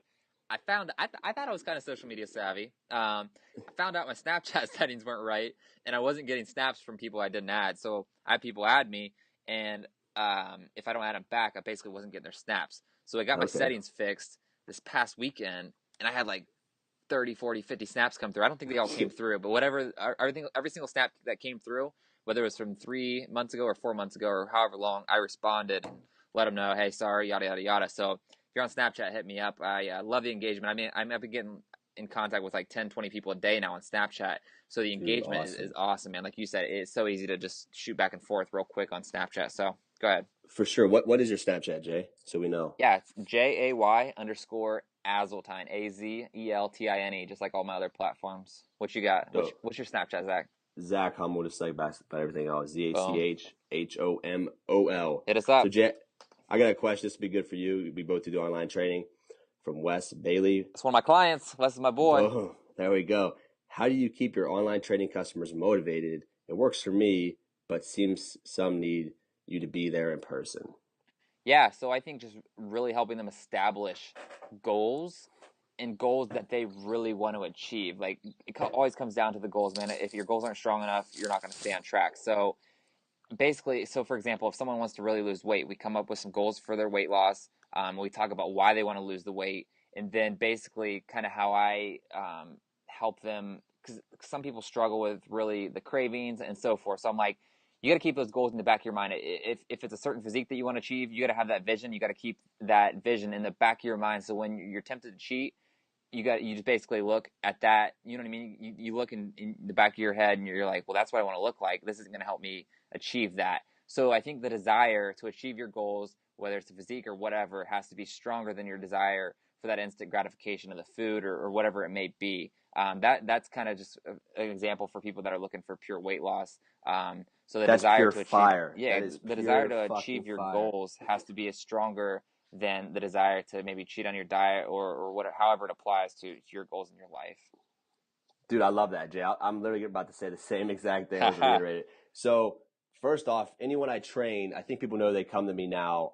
They expect all in, and I still don't always get it, but I Yeah. expect 100%. So, coming to me, you need to realize it's all or nothing. So, it comes down to the person. At the end of the day, it comes down to if you're actually goal driven person, then you're going to be able to withstand the programs and move forward. How do I keep you motivated? I have constant contact with you guys. I'm always talking motivation.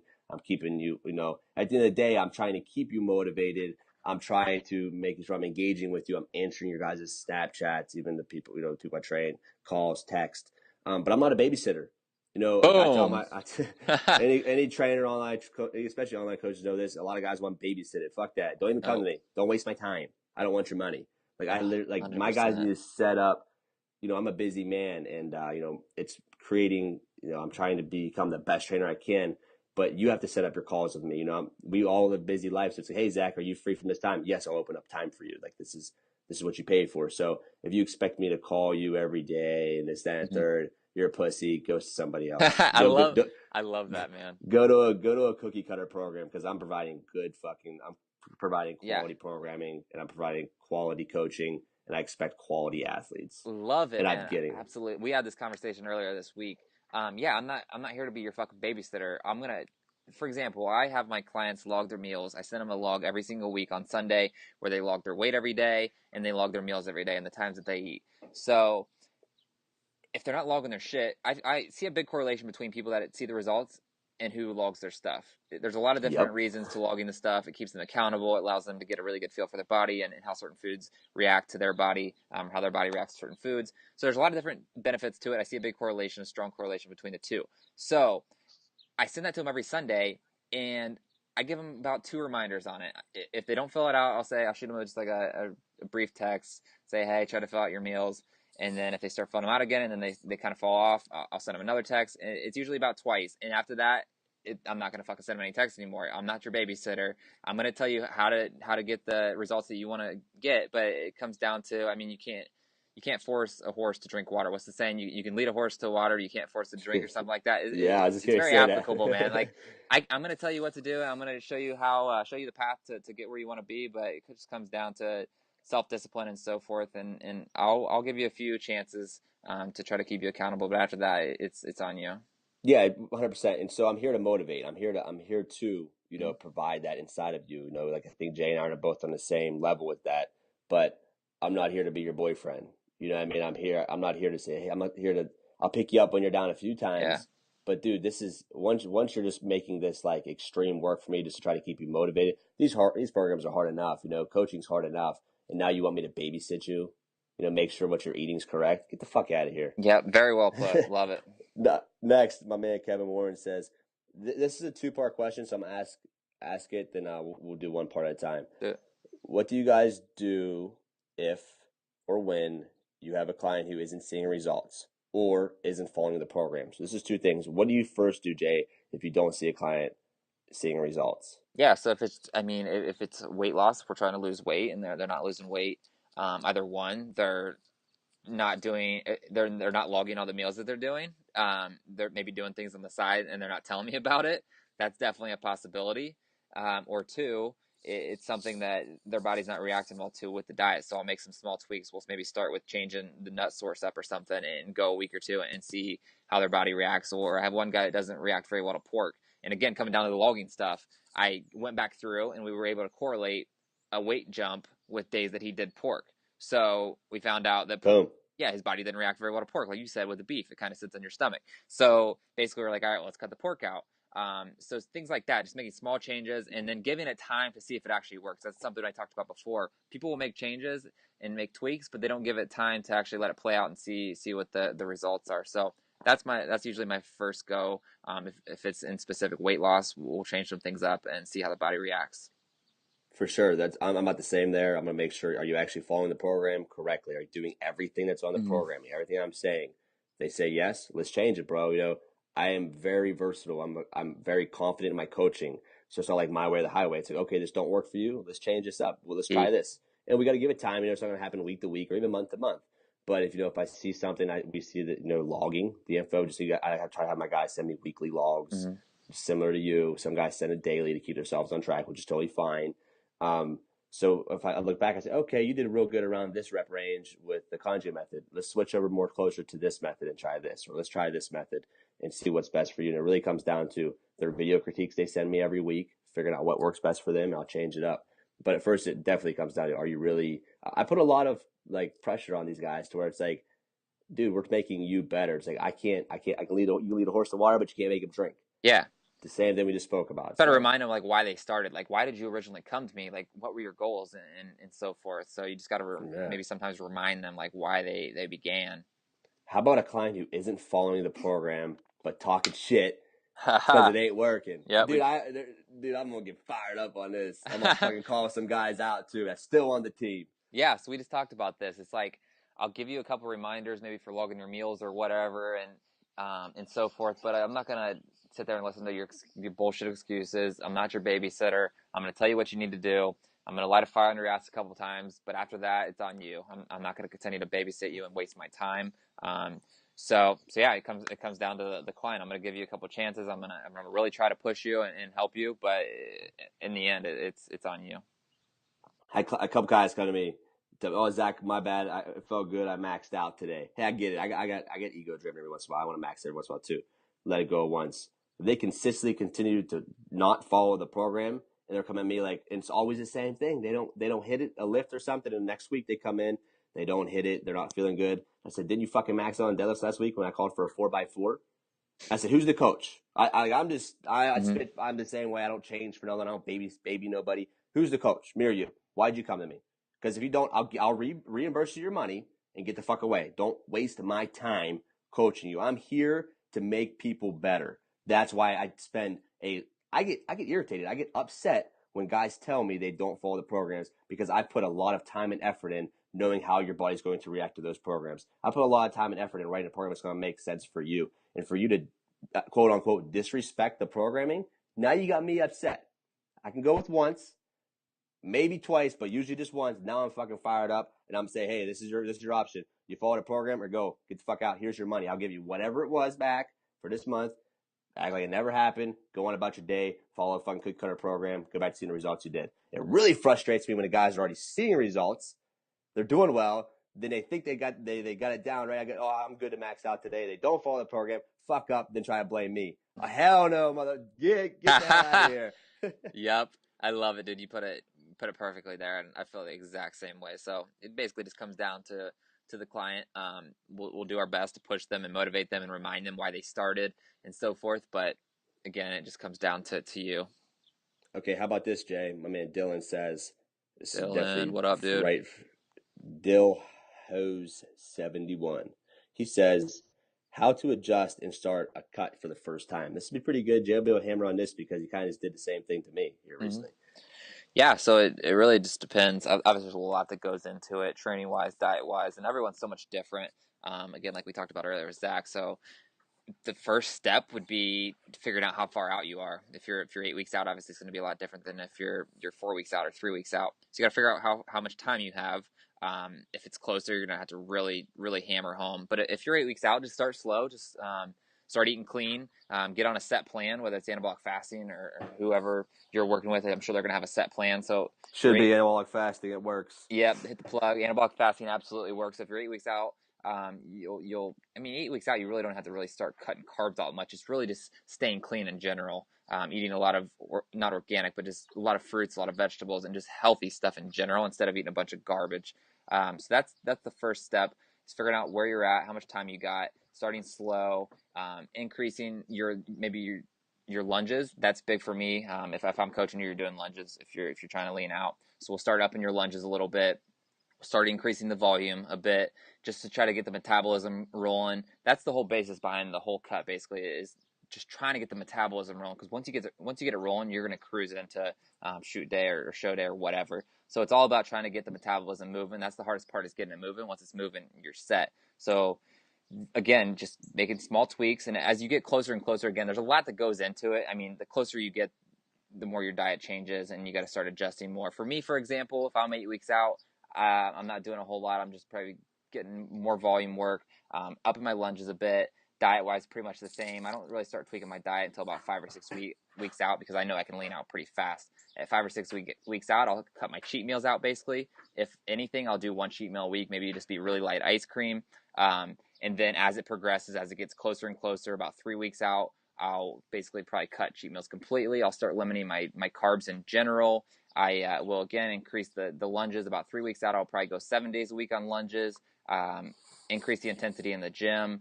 And then as it progresses more and more, the final week, the peak week, I usually will go keto for a couple of days. I'll start cutting my water with dandelion root. Usually with dandelion root, I'll start about 5 or 6 days. Zach and I were talking about this. There's a big difference between cutting for a shoot or a show, water-wise, and cutting for a powerlifting meet. Zach usually cuts all his water in like 24 hours, 48 hours, whereas for me and like Corey, we usually take a whole week to try to push the water out slowly, because it usually helps you stay a little bit fuller look-wise. So the final week's key for the cutting. You'll start cutting your water with the dandelion root. You'll start doing distilled water, and you'll start limiting your sodium too, to try to push the water out. Again, I'll start going. Go ahead. So you're saying it really depends on the person and where they're sitting Exactly, at. man. Like, people ask me this all the time, and it's so hard. That's why I'm having trouble trying to break it down, because everyone's so much different. Everyone's bodies lean out different paces. So there's so many different things that go into it, and it's all really a day-by-day thing, a week-by-week thing. That's why it's good to have a coach, especially if it's your first time cutting, just because there's so many tweaks that are going to happen in the meantime, you know? So, again, there's a lot of similarities, but there's a lot of subtle differences. But that final week, though, it's all about the water cut, cutting the carbs out completely, and then the final day, you'll pretty much cut your water off completely that night. Won't drink any water again until after your shoot or show. And then that morning of the shoot, you'll basically blast carbs to really fill out your muscles and get a crazy pump. But again, there's just so much that goes into it, so it's really hard to break down a quote-unquote like cut phase, you know? Because it's just everyone's so much. There's so many variables at play. So that goes right into, seeking the mentorship, seeking the coaching, goes directly into it. Exactly. All right, so my man Joey's been on the team for a while. He says, if you could only perform 3 exercises the rest of your life, what would they be and why? Oh, what do you got? Bro, there's a reason the bench, squat, and deadlift are the big 3. So that's it. So I'm benching, that's going to help my lats, shoulders, chest. It's, that's the bench. So then the deadlift, it's a total body movement. I'm going to be hitting the deadlifts. I'll be doing high volume, low volume. It's hitting everything, quads, hamstrings. I can even do stiff-legged deadlifts with it, and I'm getting upper back work. A lot of my upper back work comes from the deadlift. That's what made my upper back so thick. And then the squat. I mean, why would I not, building big legs, big back when you squat, keeping your core tight. So I'm performing the big 3, and that's because it's going to put the most size on me and make me look the best with the rep ranges and different things. Yep, I love it. I mean, I would probably be pretty much the same. I don't like benching a lot, and I think it's just because my form's not right. It's never been comfortable. So I think once we get that dialed in, man, I'm going to enjoy benching a lot more. So it would probably be the big three just because of how much you get out of each one. They're so versatile. Like you said, with the deadlifts, you can do straight leg deadlifts and so forth. With the squats, you can do front squats, back squats. With the bench, you can do close grip bench for triceps. You can do normal bench for your chest. So Boom, boom, boom, basically, boom. yeah, It's rolling. exactly. So basically, they all cover just so many different things. So if you were only able to bench, squat, deadlift, you would still be pretty fucking jacked, and you know what I mean? Opposed to just being able to do like 3 bodybuilding movements, which are really gonna target one specific area. Those lifts target the whole body, basically, in a Yeah, for sense. sure, man. It only makes sense. Parker Brown, I'll see if you understand this question. What do you guys think is the root of immortality? Yeah, I read that. I'm not really exactly sure what he's asking by that. So I'm not really, I guess I'm not really puncturing into it, not really understanding exactly what you're saying.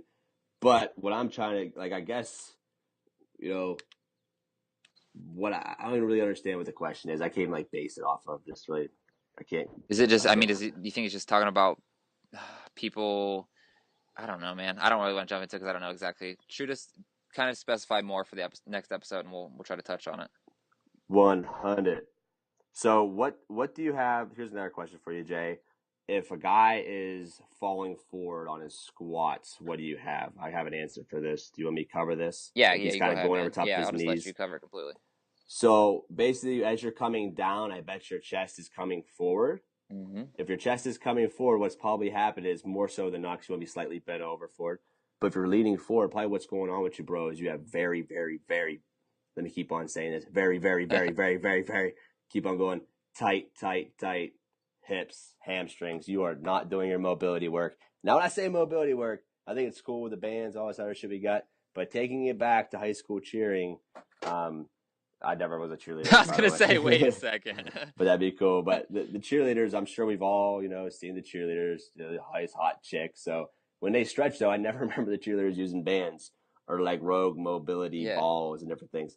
They're stretching, right? Mm-hmm. They stretch daily. They're consistent at it. They're doing the same things, the daily habits. They're consistent at it. So when guys are like, "What's your top 3 mobility movements?" I'm like, "Stretch. Like just do your basics you used to do in football and baseball and basketball. Just stretch daily. Do it every single day." And that's going to help your mobility. So probably what's going on with you, bro, is you're lacking mobility work. Interesting. Cool. Yeah, because I know that there's so many differing views on stretching. Some people say it's bullshit, it doesn't work. So you think it's had a huge impact on what you've done? Dude, so no, I have clients literally and guys I train now at the gym where I get pissed off. I'm fiery. I get pissed off at him. I said, dude, you're not gonna go up. You're wasting my time if you're not stretching on the side. Because literally you're out of positioning and your body's physically only able to handle this much weight with this improper positioning. So get stretching or quit wasting my time. Because you're not gonna get better and Boom. it's gonna make me look bad. So start fucking stretching. It's that dude, it's that important. It's literally like it's as important as it is to drink a gallon of water a day as it is to stretch daily. And I'm not talking you don't have to be able to do a split, but you gotta Yeah. be mobile. I need to increase my stretches then, it sounds like. Hell yes, dude. I think we all do. And I mean, I'm subject to it too, but I'm able to at least perform my lifts correctly Mm-hmm. with the mobility I have. Jay, that's all the questions I have on Twitter. Do you have any more on your Twitter or Instagram that you see? No, I think that pretty much covers it. Like I said, dude, we appreciate the hell out of all the questions. It makes it so much easier to have like someone to follow, and it keeps everyone so engaged. So keep the questions Oh, coming. We appreciate the hell for out of sure. those. Yeah, the questions are great. And we're able to really communicate with you guys and talk about the things you guys need the answers for. That we can provide for you guys. So that's really cool. Dude, I'm having a blast. Episode 4 was awesome. Getting hype. I'm heading back home to see moms. I ain't seen her in a few months. So that's also another tough thing, guys. Talking on that real quick, entrepreneurship, willing to chase your goals. You're going to miss your family members if you have to move away. And it's a whole new dynamic. It really ties into being mentally tough. How do you start becoming mentally tough? I know we talked a little bit about this, is daily habits. I know Jay's so adamant on them.